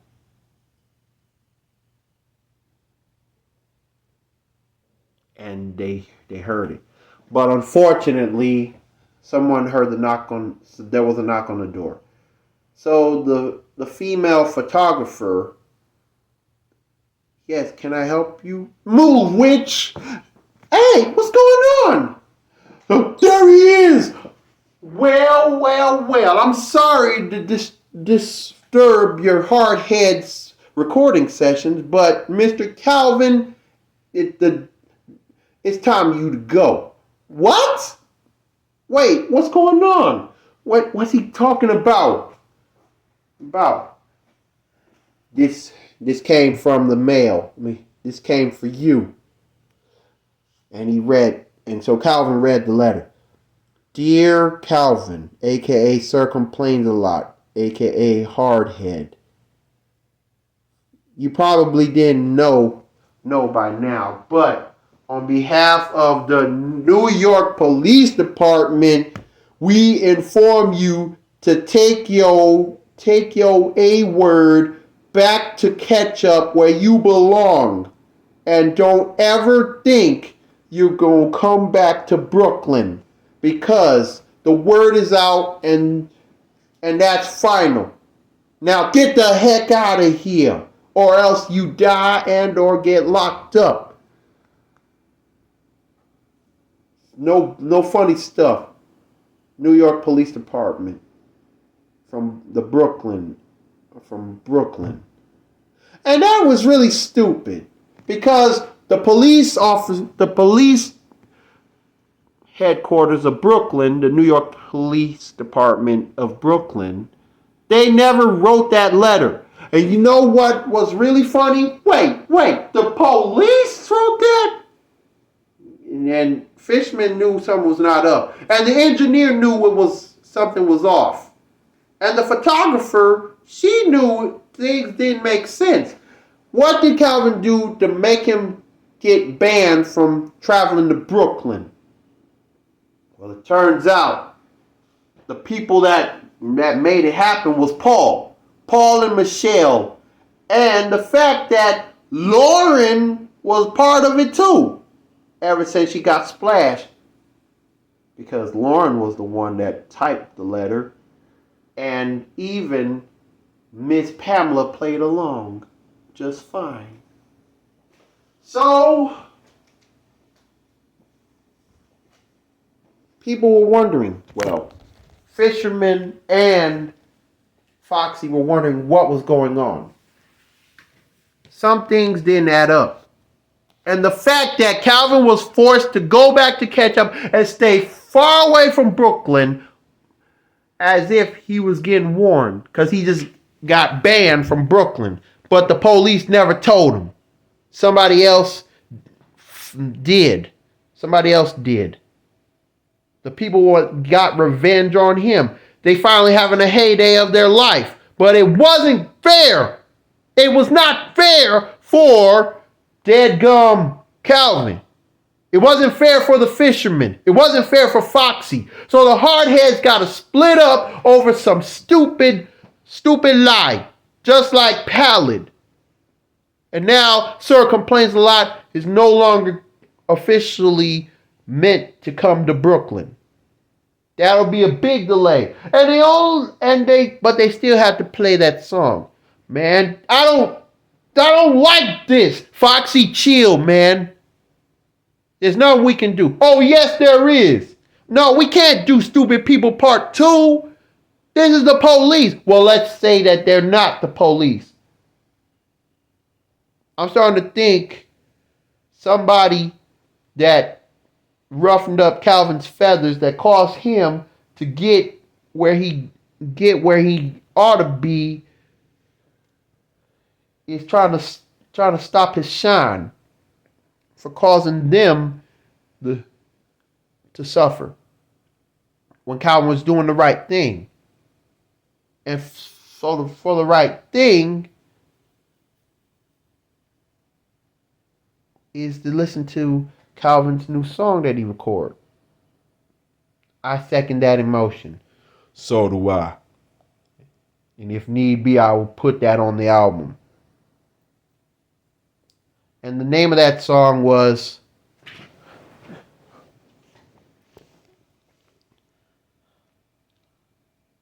Life in Ketchup as far as I'm concerned. It's kind of like that song was so emotional because it sampled the string part of the intro of Stop the Start before Blue Magic started singing. Calvin told a story about his life, his family, the fallout between his mom and dad, why his mom got so vulgarly abusive, which led his first bully to punk him, and he even added Tiffany's name. Then he brought up the principal from middle school to Ketchup High days, when he brought up Michelle and the Hood Rats. One is alive, the other one is dead. He brought up Chucky. He brought up the Syracuse University of Syracuse, the Orangeman. He brought up Paul, the wheelchair guy, and the thugs. He brought up Giselle's father. And now, recently he brought up Lauren and Pam and Davis and Company, as well as the late CEO, the creator of that cubicle spot where he was working at. Because after 4 long months with $20.58 an hour, he knew that with all that money he put in there, 401k, and for investing in himself, half and half, he knew, Calvin knew, that he just got punked again. To the fact that he stopped singing his favorite song, the theme song of his life. Fisherman started crying. Foxy started praying.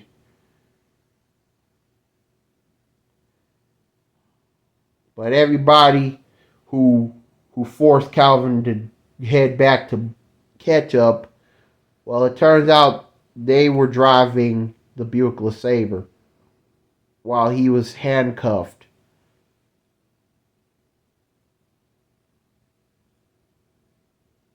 So they dropped him off at the spot. Told him to get out of here.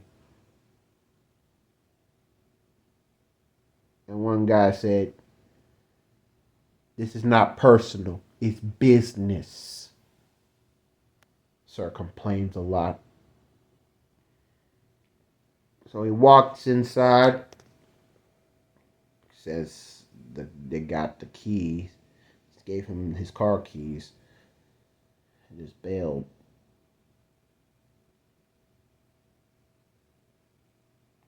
He walks inside. Recreate the same scene that he just did after being humiliated by Paul and the thugs. And by this time he was screaming,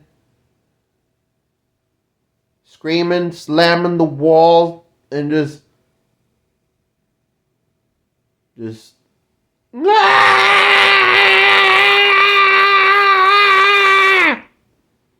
doing all that, complaining again, because he got his feelings hurt and he got humiliated and he was lied to. He got lied like he's never supposed to set foot in Brooklyn. When it's obvious that Paul, Lauren, Michelle, and Pamela were getting back at them for making the biggest mistake of his life by punking them. And now can't even listen to how to keep on moving.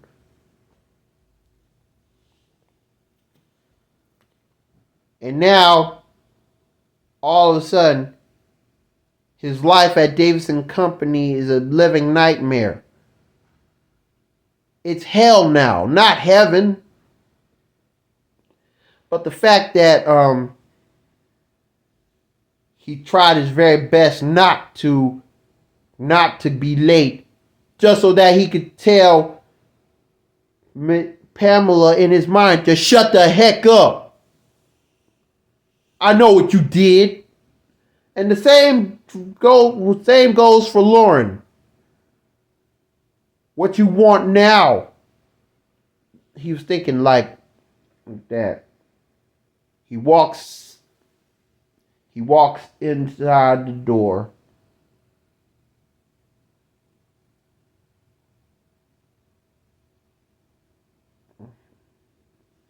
He said, "Well, good morning." And somebody said, "Good morning, Mr. Troublemaker."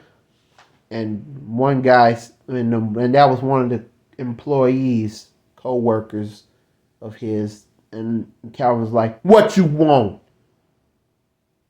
Bob?"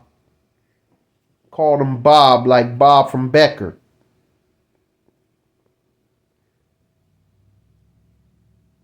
And of course, the guy he called Bob, he was already concerned, like disappointed in Calvin because of what he said on that iconic diss track, the number one diss track, Stupid People.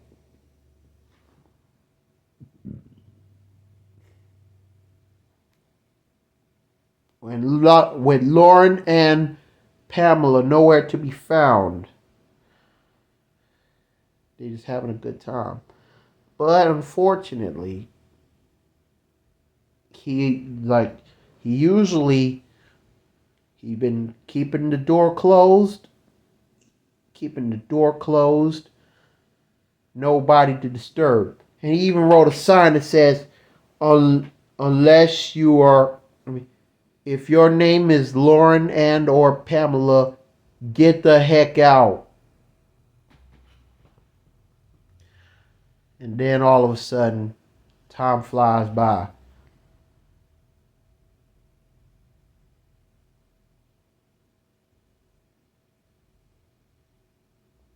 After being humiliated, after being told that he's banned from reappearing in Brooklyn, New York, the Hardheads knew that they were about to give it up. They were about to give up. And they were planning to make an announcement that the album will be shelved. The to debut or not to debut album will be shelved due to Pallid being locked up over a lie and Calvin, sir, complains a lot, being forced to stay away from Brooklyn over a lie. Fox was about to do that. Fisherman was about to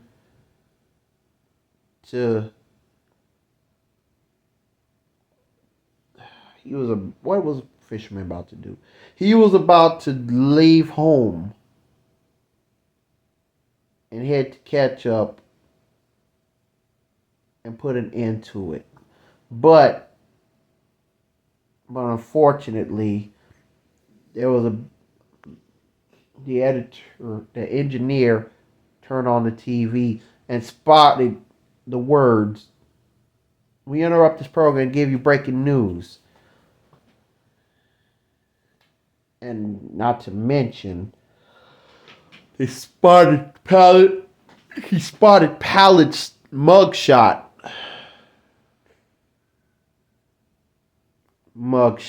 of Pallid.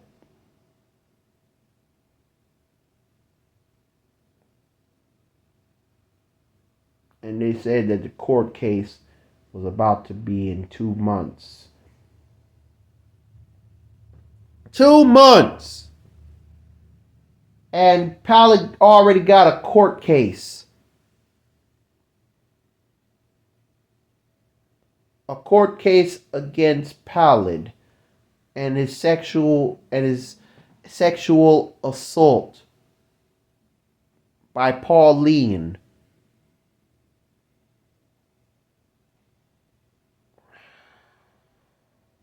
But meanwhile, after that, they brought up the prison, the jail cell riots, which led to a murder of Calvin's mom. Yo, wait a minute. Oh no. Oh heck no. Foxy was like, I gotta talk to Calvin.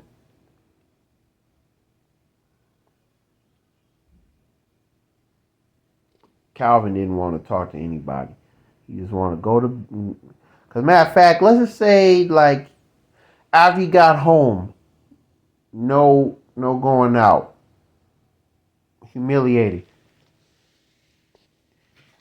To the fact that he wanted to go to bed early. He went to bed at 9:00.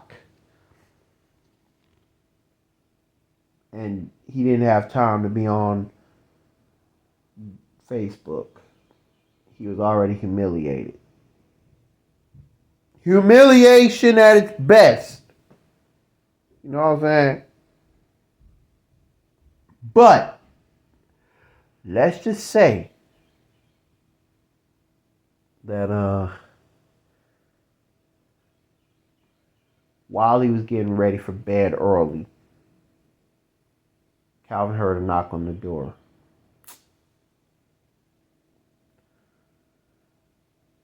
If you the police dare to what was I about to say? Oh yeah. To whom it may concern, Calvin Sir, aka Sir, complains a lot, does not deserve to be disturbed right now. And unless you the New York Police Department, just know that I'm staying away from Brooklyn before y'all do something stupid. Now go home. Go home. But then he heard a voice. Calvin, wait! It's me. It's Tiffany.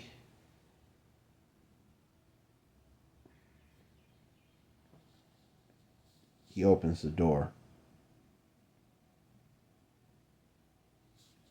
Tiffany walks in. Feeling disgusted, feeling hurt. Nothing but hurt. She's asking Calvin what's gotten into him. He told him the truth. Told her the truth. He was mad. And the fact that you went to Lauren's pool party. Well, I only came to tell her that she was wrong. But you took it too far. I had the right to take it too far. She's the one that's lying. Matter of fact, why are you really here? Because it's about your mom. What? What happened? While the police jail cells, like there was a riot taking place from the men's part of the jail cell to the women's. A female walked up to your mother and pulled the trigger twice, killing your mom. And I'm so sorry. What? But do you know who she was? I believe so. It was a face that we all heard and known well since high school. And she probably got released for revenge. When Calvin heard it, he's like, Michelle Marbell!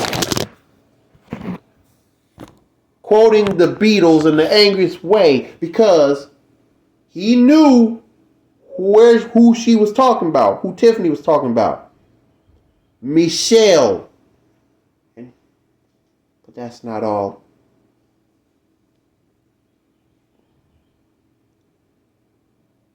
Someone made a lie. Someone typed up a lie, forcing you to stay away from Brooklyn. And it was the same person that you pushed in the pool. Lauren did this. Lauren made a lie, forcing me to stay away from Brooklyn.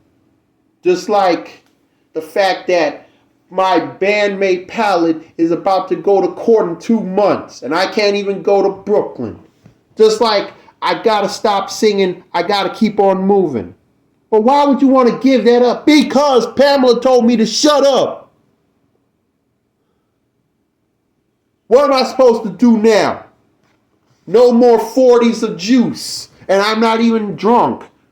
No more I got to keep on moving, and no more hardheads. I wonder who really started this prison riot shtick and escape from prison.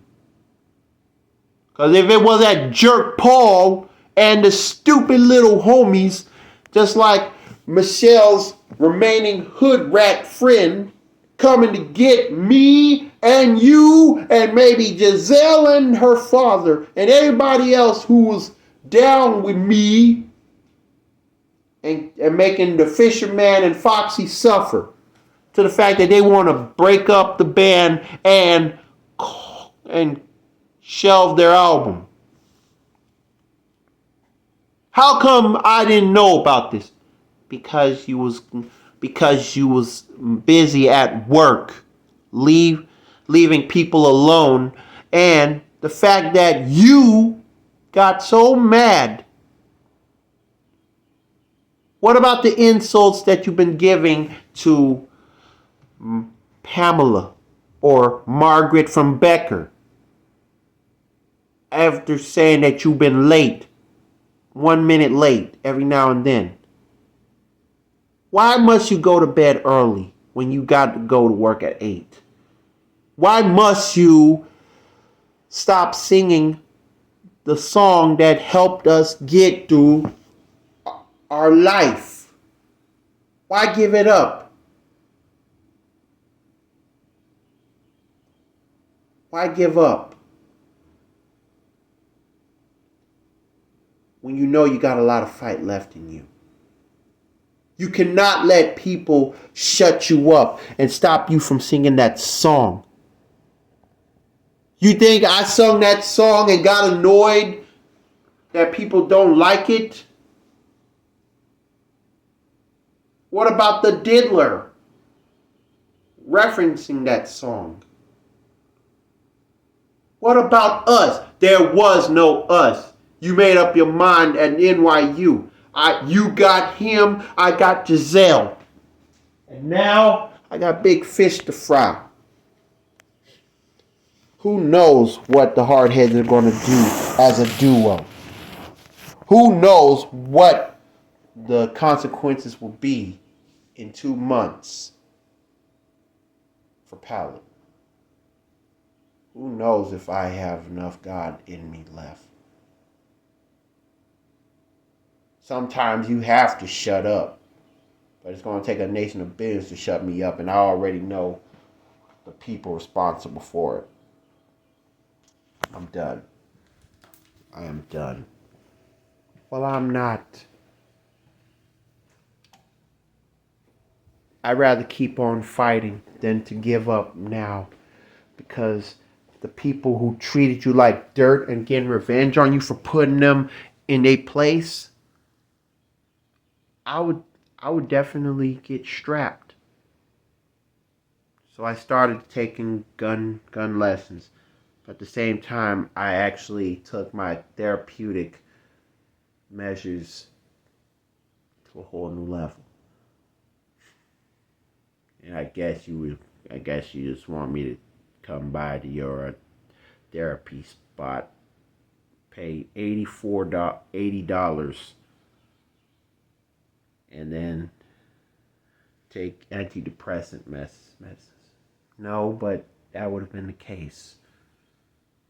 Because I'm going to tell you like Richard Pryor told Eddie Murphy, if they going to kill you, they going to have to kill me. Because I'm going to kill them. But I'm going to tell you what God has put on the 10 Commandments. Thou shalt not kill. But they shall reap what they sow.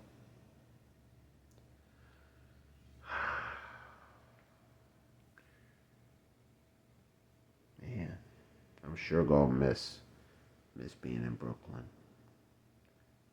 Well, it's not the end. I actually got in contact with Foxy and Fisherman. And they want you to make that song. You only got 3 songs left, and you have to make a 22 to sing 22 song album. Since you did the outro, the skit, and the intro, you have to end it fair and square.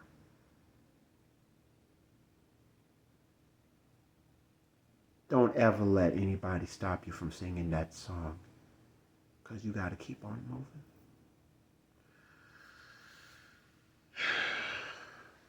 It ain't easy, but somebody's got to do it. I know you can. And sooner or later, you're going to have to tell Giselle the truth. Do this for Giselle. Do this for Giselle's father. Do this for your deceased parents. Do it for Ketchup.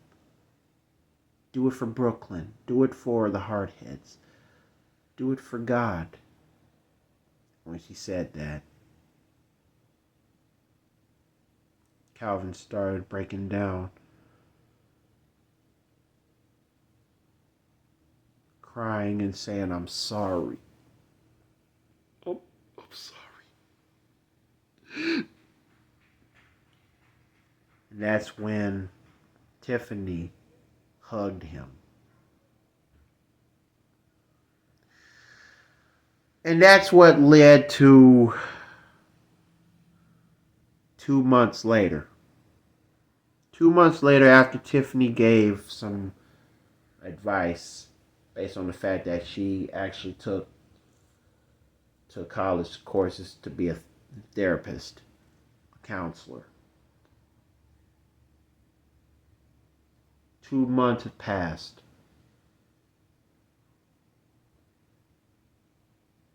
And what's funny, the Hardheads were all making a music video, but they had to do it separate.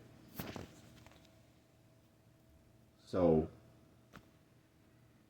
Calvin, he actually kicked the inevitable and made his part of the music video with a green screen, while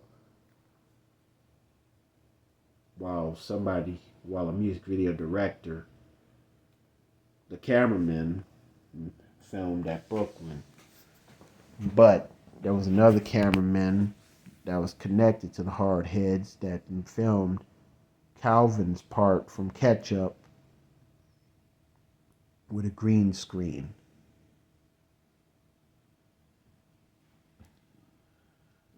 And the video turned out very well, because they used Calvin's rap song.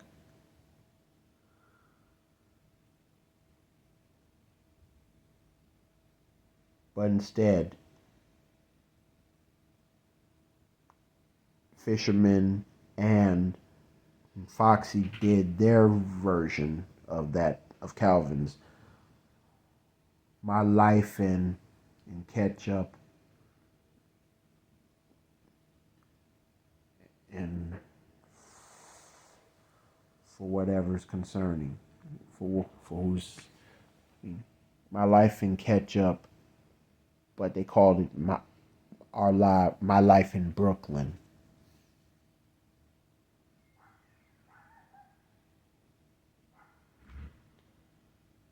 Man. And they used, since Calvin used Blue Magic Stop to Start, Fisherman and Foxy, they did exactly the same thing that Calvin did. But they also took the time to have Pallid's verse before he was arrested. They put it on that song and had clips of him record video like VHS recordings with the dates in 60 FPS speed.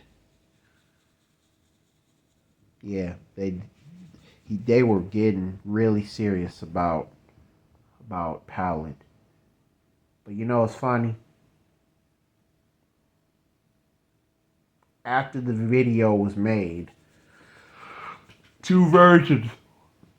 My life in Ketchup and my life in Brooklyn. The Hardheads did the darn thing. And both versions, Calvin telling his version, Sir complains a lot, and the Hardheads, Fisherman and Foxy, they did their part. And they both, music videos, both went number one. The songs went number one. But the Hardheads, when they did Life in Brooklyn, they sampled Lamont Dozier's Prelude/Rose, but mostly Prelude, that was sampled by Outkast for Jazzy Belle, the original version, before Lil Wayne sampled them sampling that song for PMW.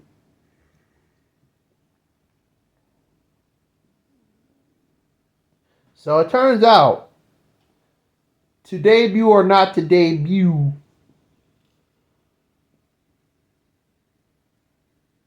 they actually had one more song to put on the album. And the song that they had to put on the album, the last song they put on, it was actually, there was a demo, like a verse, based on a song that Pallid has written while he was in jail.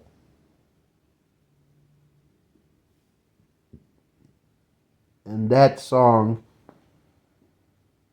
actually put the Hardheads on the map, because all members that were separated, two were together. One was in jail, and one forced to stay away from Brooklyn. They all had a song together. It's called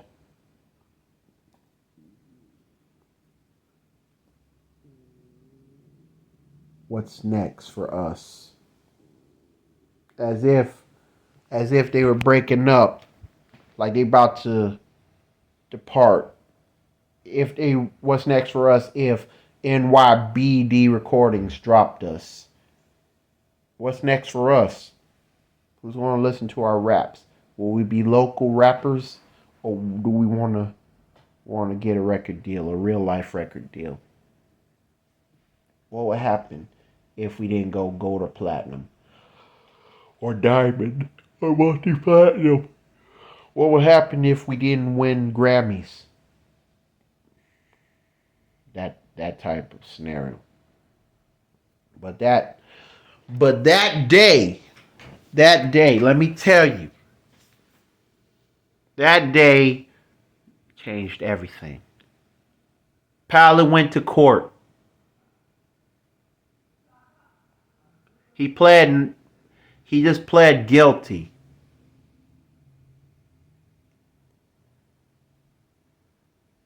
Because either win or lose, it ain't enough. It's not enough.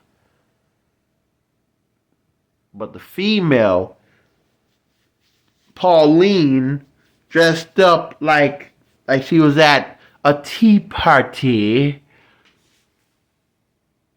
She actually was smiling, smirking. Shout out to Michael Rosen. And there's Pauline, the accuser, and she's smiling all over her big face, knowing good and doggone well that she shall reap what she sows. Because Calvin actually left a recording. And of course, that was like a last trick up the sleeve, his last chance to prove that Pallid is actually innocent. While Pallid said he was guilty. He was not going to do that. Calvin was not going to let Pallid get locked up over a lie. And the fact that everybody in the courthouse was shook. And not to mention, the lie detective test was done by Pallid.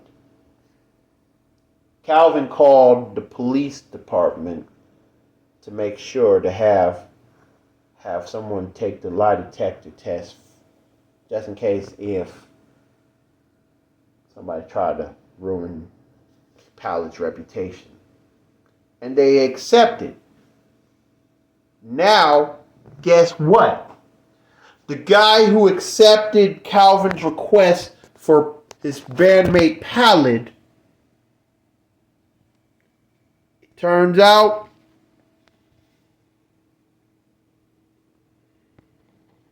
he was doing the most, all that he could.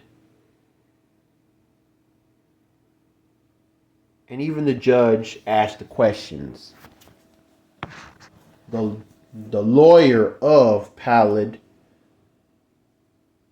had to answer the questions, yes and no.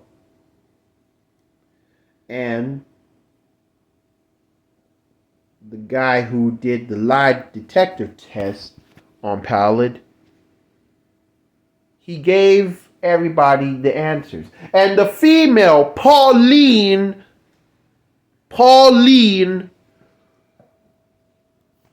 she had to do her part of the lie detector test.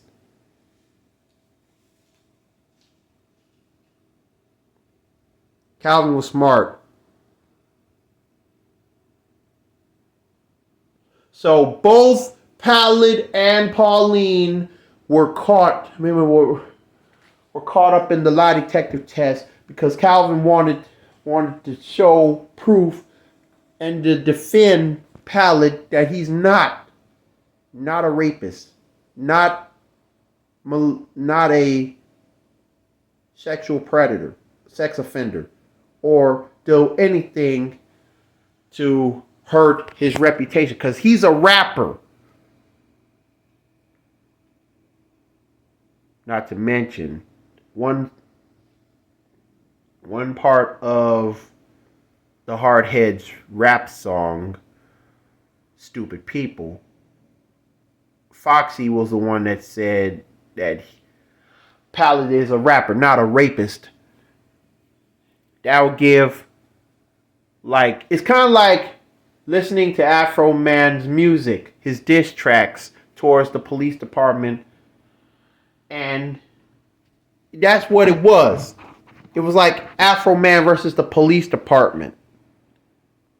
Pallid and the Hardheads versus Pauline. The lie detective test started off with Pauline, who was a lady, a wicked lady. All of her questions from the lie detective test, they were all but lies. And as for Pallid, all the answers that were mentioned based on him saying no, but the lawyer answered the questions. It turned out he was telling the truth. Pallid was telling the truth. And so, the handcuffs were taken off of Pallid and placed on Pauline because she knew that she messed up. Especially the part when he was told, "Do you swear to tell the truth, the whole truth, and nothing but the truth, so help you God?" Well, she lied. So Pallid was free. All charges dropped. And due to the fact Pallid came home and he decided, since Calvin was the one, Sir Complains a Lot was the one to help him get out of this sexual assault case, he has to do something in return to prove that Calvin does belong in Brooklyn. Like, come to Brooklyn. So after 2 long months of hardships, the Hardheads are finally building back up.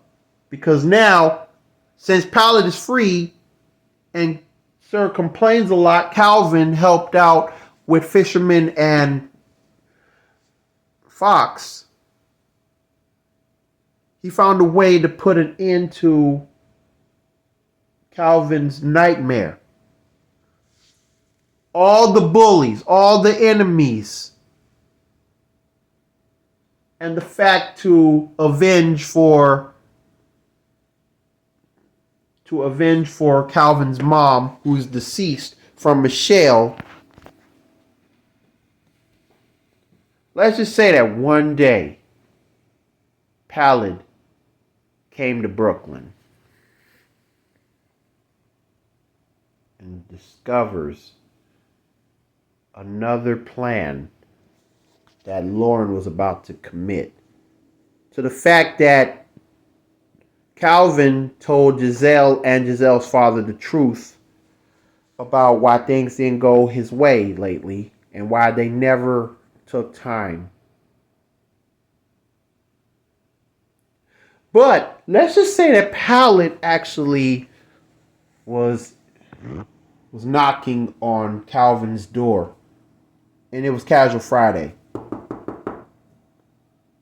Who is he? Guess who? Pallid. Oh man. They did a high five and hugged each other. Yo, how do you know? Well, let's just say that you got me out this predicament and now I'm about to do you a favor. Because you did me a favor and now it's time to return it. But how?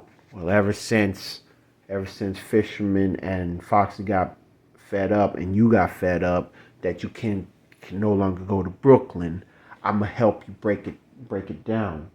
Because I got the Brooklyn Police Department coming their way. Ever since I found out that this letter was actually a hoax. Somebody been faking, and that's why I came to tell you that you might as well get prepared, because Lauren and Pamela, not only them, but Mrs. Michelle, one of her hood rats, and Paul and his crew, they're coming for you when they find out that I'm telling you all this. Heck, they got us recorded, so we're gonna be prepared for war. Oh no, you ain't. Uh-oh. I think you spoke too soon. You dang right. Now, you get the heck out of the cubicle with your hands up now.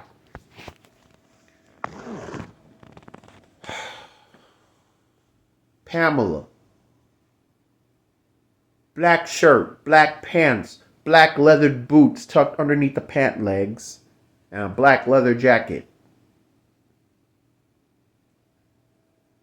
Meanwhile, Lauren. Black pants, black leather boots tucked underneath the pant legs, black shirt, black leather jacket, but this time it was different than Pamela's. Pamela's like black leather jacket with buttons and a collar. Lauren's was a biker jacket, like a leather bomber that rock stars wear since the 80s. Like, the grease is the word, 1950s leather bomber jackets, the T-Bird type. But Paul, Michelle's one homegirl, and Paul's two homeboys dressed in black as well. I should have known. I should have known that a hard head like you would spill the beans because what he did for you. But the fact that they spotted Paul stand up out of the wheelchair, that was over the top. Like, wait a minute. I thought you was paralyzed. Well, of course, for you to figure it out that this place was all a lie. Yeah, tell him. Well, if you recall, my little brother that I don't get along with, he was actually tricked. Because my little brother didn't commit the crime hitting the CEO. Then who was it? And it was none other than an untimely surprise. Tiffany! What happened to her? What happened to Tiffany? She was actually shot down by Paul. And the fact that Tiffany's boyfriend was actually the one responsible for killing the CEO by crashing into him and causing him to be comatose. It's the same like who killed Nene X / Bloody Mary while avoiding the police. Yeah. Trouble, betrayal, and revenge at an all-time high. 3 heads wrapped up in one, like a 3-headed dog from Harry Potter or from the Sorcerer's Stone, as well as the 3-headed dog from the underworld in Hercules. And this is like Pallid and Calvin were outnumbered by Pamela, Lauren, Paul, Michelle, and the people that want to get revenge on Calvin, including Tiffany's boyfriend. Because now Tiffany is dead. And the body was spotted.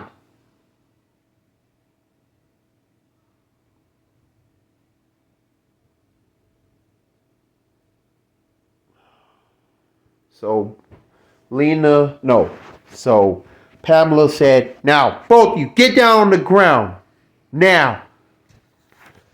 And everybody got their guns aimed at them. Smith & Wesson, Beretta, Desert Eagle, a 357 Magnum, 12-gauge shotgun, mini Uzi, and let's not forget a snub nose 38.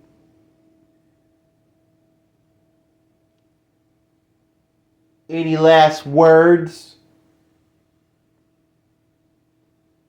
And Tiffany's boyfriend,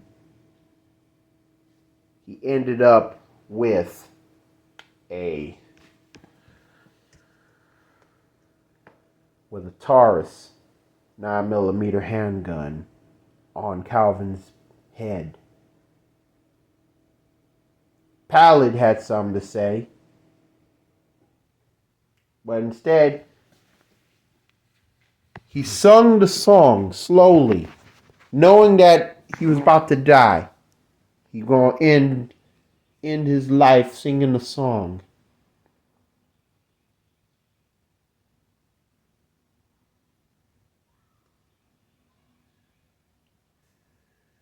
And then after he sung the first verse, Pallid sung the first verse. Calvin sung the song. Ain't nothing gonna break my stride. Ain't nothing gonna hold me down. Slow me down. Oh no. I gotta keep on moving. Ain't nothing gonna break my stride. And then Pallid joins him. Ain't nothing gonna hold us back. Oh no. We got to keep on moving. So they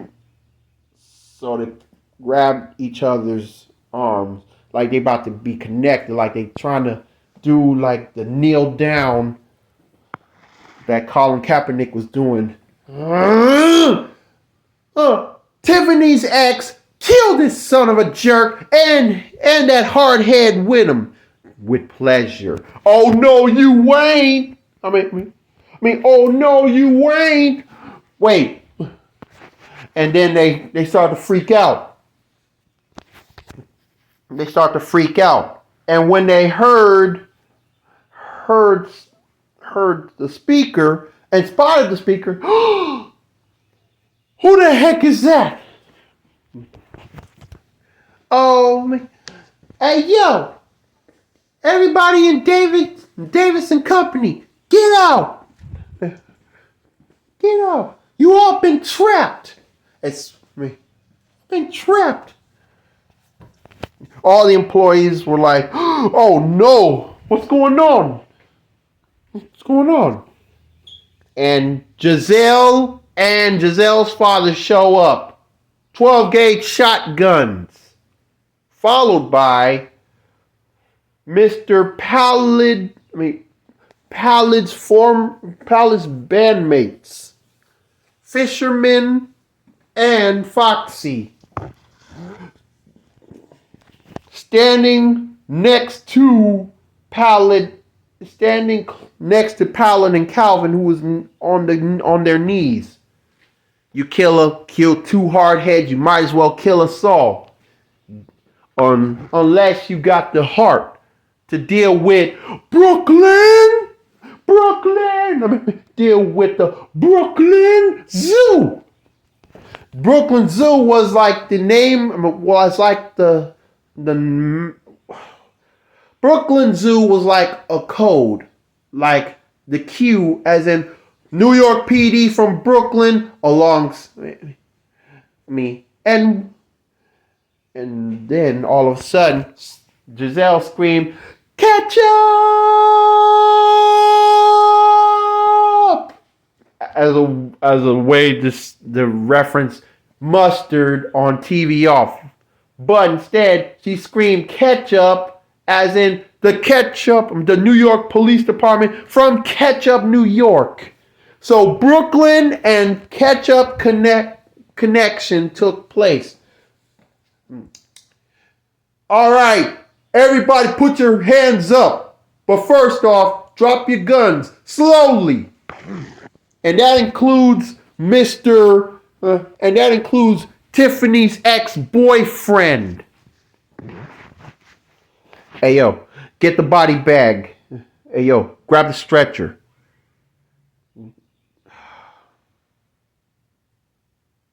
And not to mention, 2 months after Tiffany gave some good advice, she ended up dead.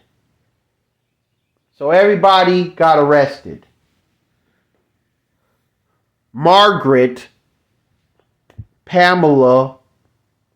Pamela, Margaret of Becker, Lauren, Linda of Becker, Paul, who faked being paralyzed because he officially was playing the part, his homeboys, Michelle, as well as one of her homegirls, and Tiffany's boyfriend. They all got arrested.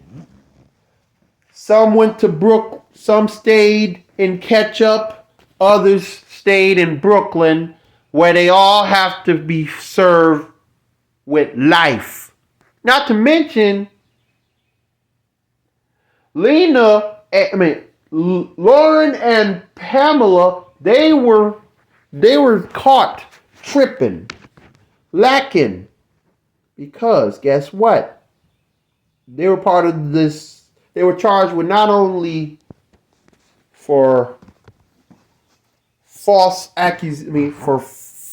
impersonating the police department, just to teach Calvin a lesson, but for being part of the conspiracy theory. Boy, oh boy. But somebody had to take care of business for Davis and Co. But who could run the spot? Who could? And so it turns out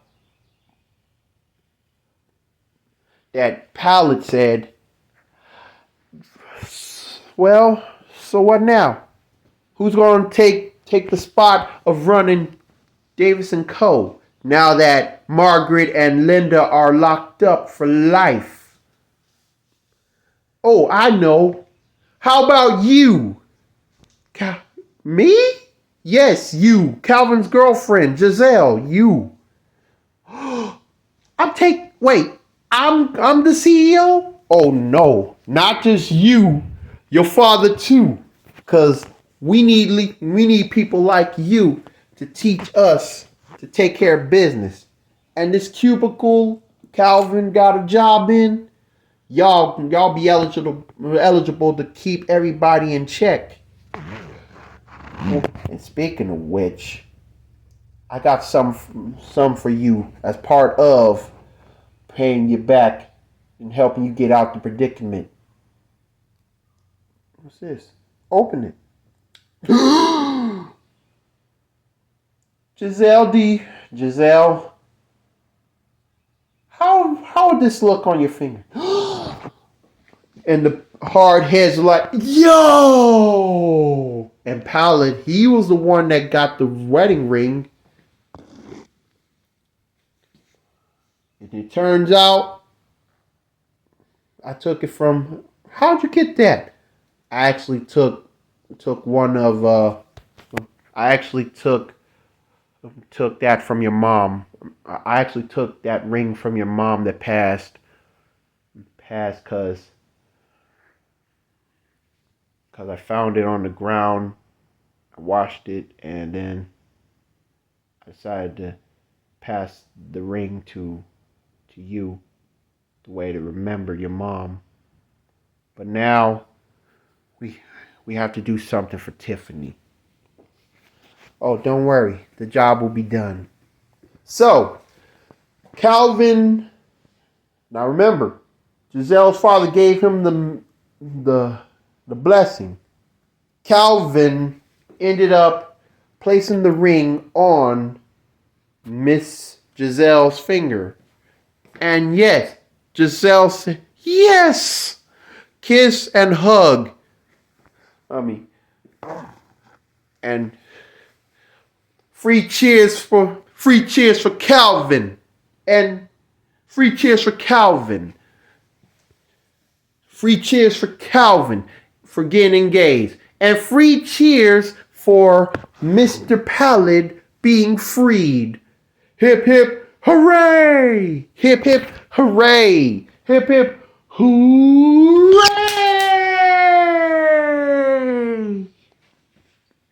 It was a double win, which led to the very last song, which was a bonus track. Because now the Hardheads are a certified quartet.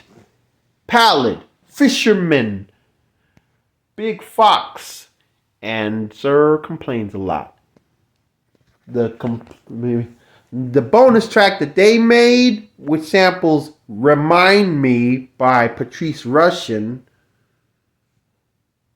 it turns out to be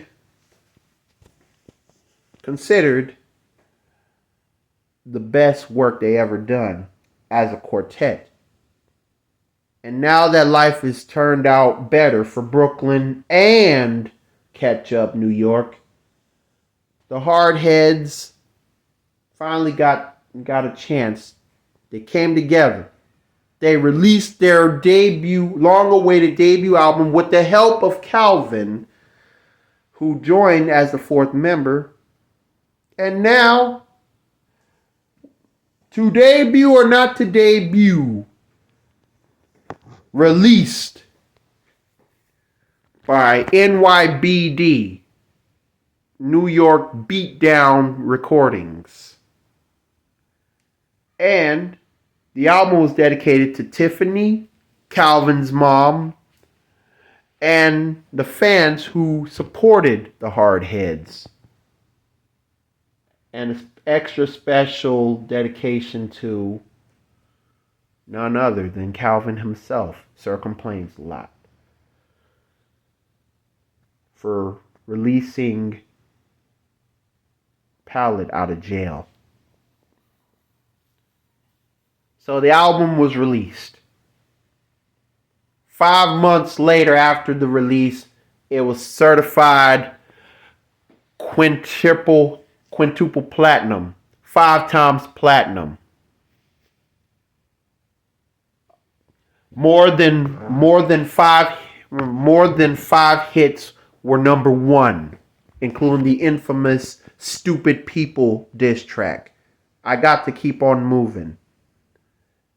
The life in Ketchup, My Life in Brooklyn, and the bonus track, the Hardheads theme.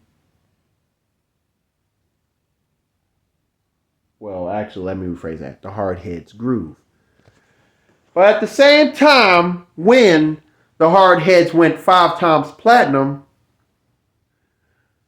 Calvin and Giselle got engaged, got married, with Pallid being the best man, while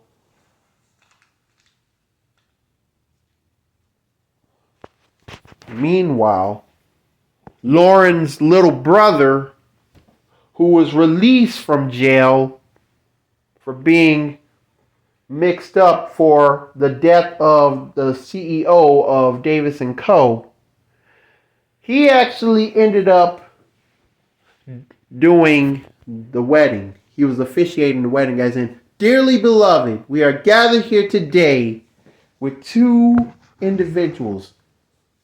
You may now, then by the power invested in me in New York, along in Ketchup, alongside with Brooklyn, New York, I now pronounce you man and wife. Sir complains a lot. You may now kiss the bride." Yeah. And of course, the Hardheads dressed up in black tuxes, black Chuck Taylors, and a necktie with Batman on it, because their logo was a bat. And even Giselle's father wore the Batman's necktie, but it was yellow. They all rode behind each other. Mrs. Calvin,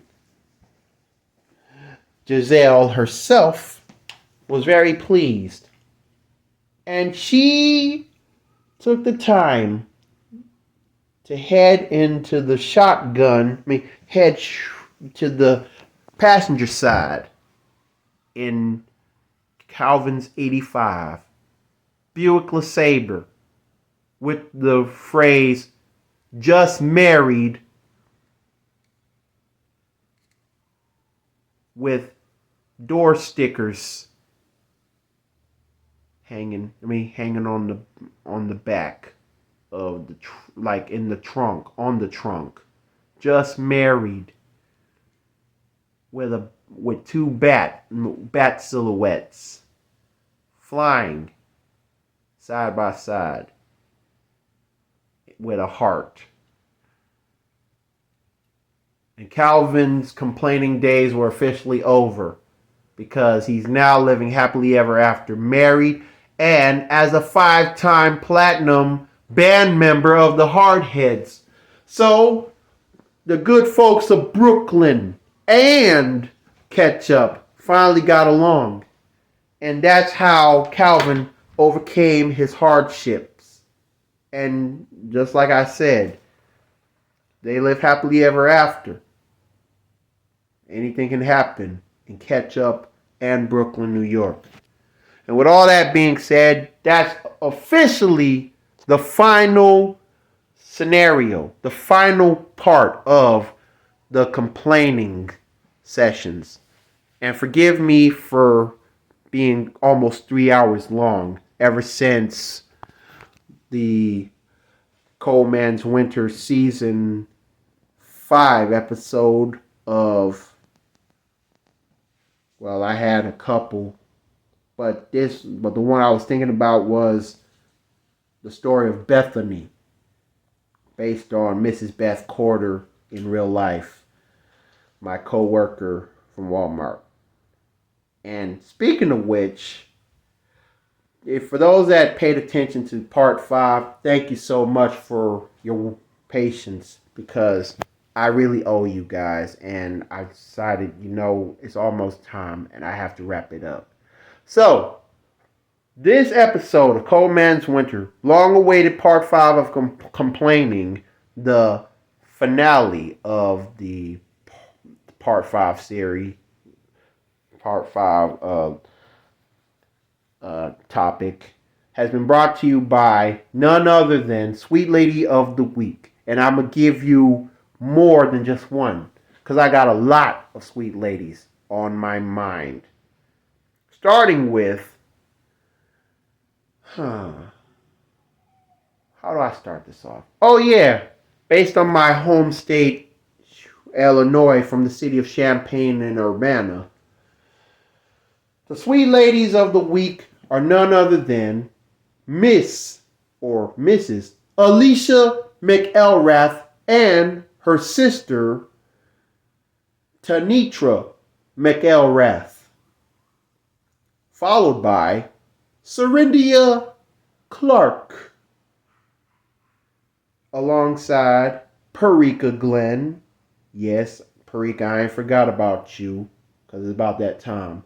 Also, it's brought to you by 2 more sweet ladies of the week, referring to Miss Kendra Taylor and Jasmine Williamson Wardlow. So, the sweet ladies of the week: the McElrath sisters, Alicia and Tanitra, Serindia Clark, Parika Glenn, Kendra Taylor, and Jasmine Williamson Wardlow. Also, the link to the latest episode, part 4, will be in the description bar down below, alongside my YouTube rap songs under my Uncle Bean persona, Thinking About You, which I plan to re-record because the audio was little behind or fast, whichever way you can see it or hear it. As long as you can hear me clearly, as well as my YouTube bop called West Van Hook. And if need be, I will also have the link to the instrumental of the original Brooklyn Zoos, the Masters of the Zooniverse. So, check all of them out. The links to all that will be in the description bar down below. Feel free to like, comment, share, and subscribe. Click the notification bell if you haven't already, and there will be more in stores. Thank you for watching this long-awaited part 5 of complaining, which is the conclusion of what Calvin had to face. This is yours truly, Taylor Jones, signing out.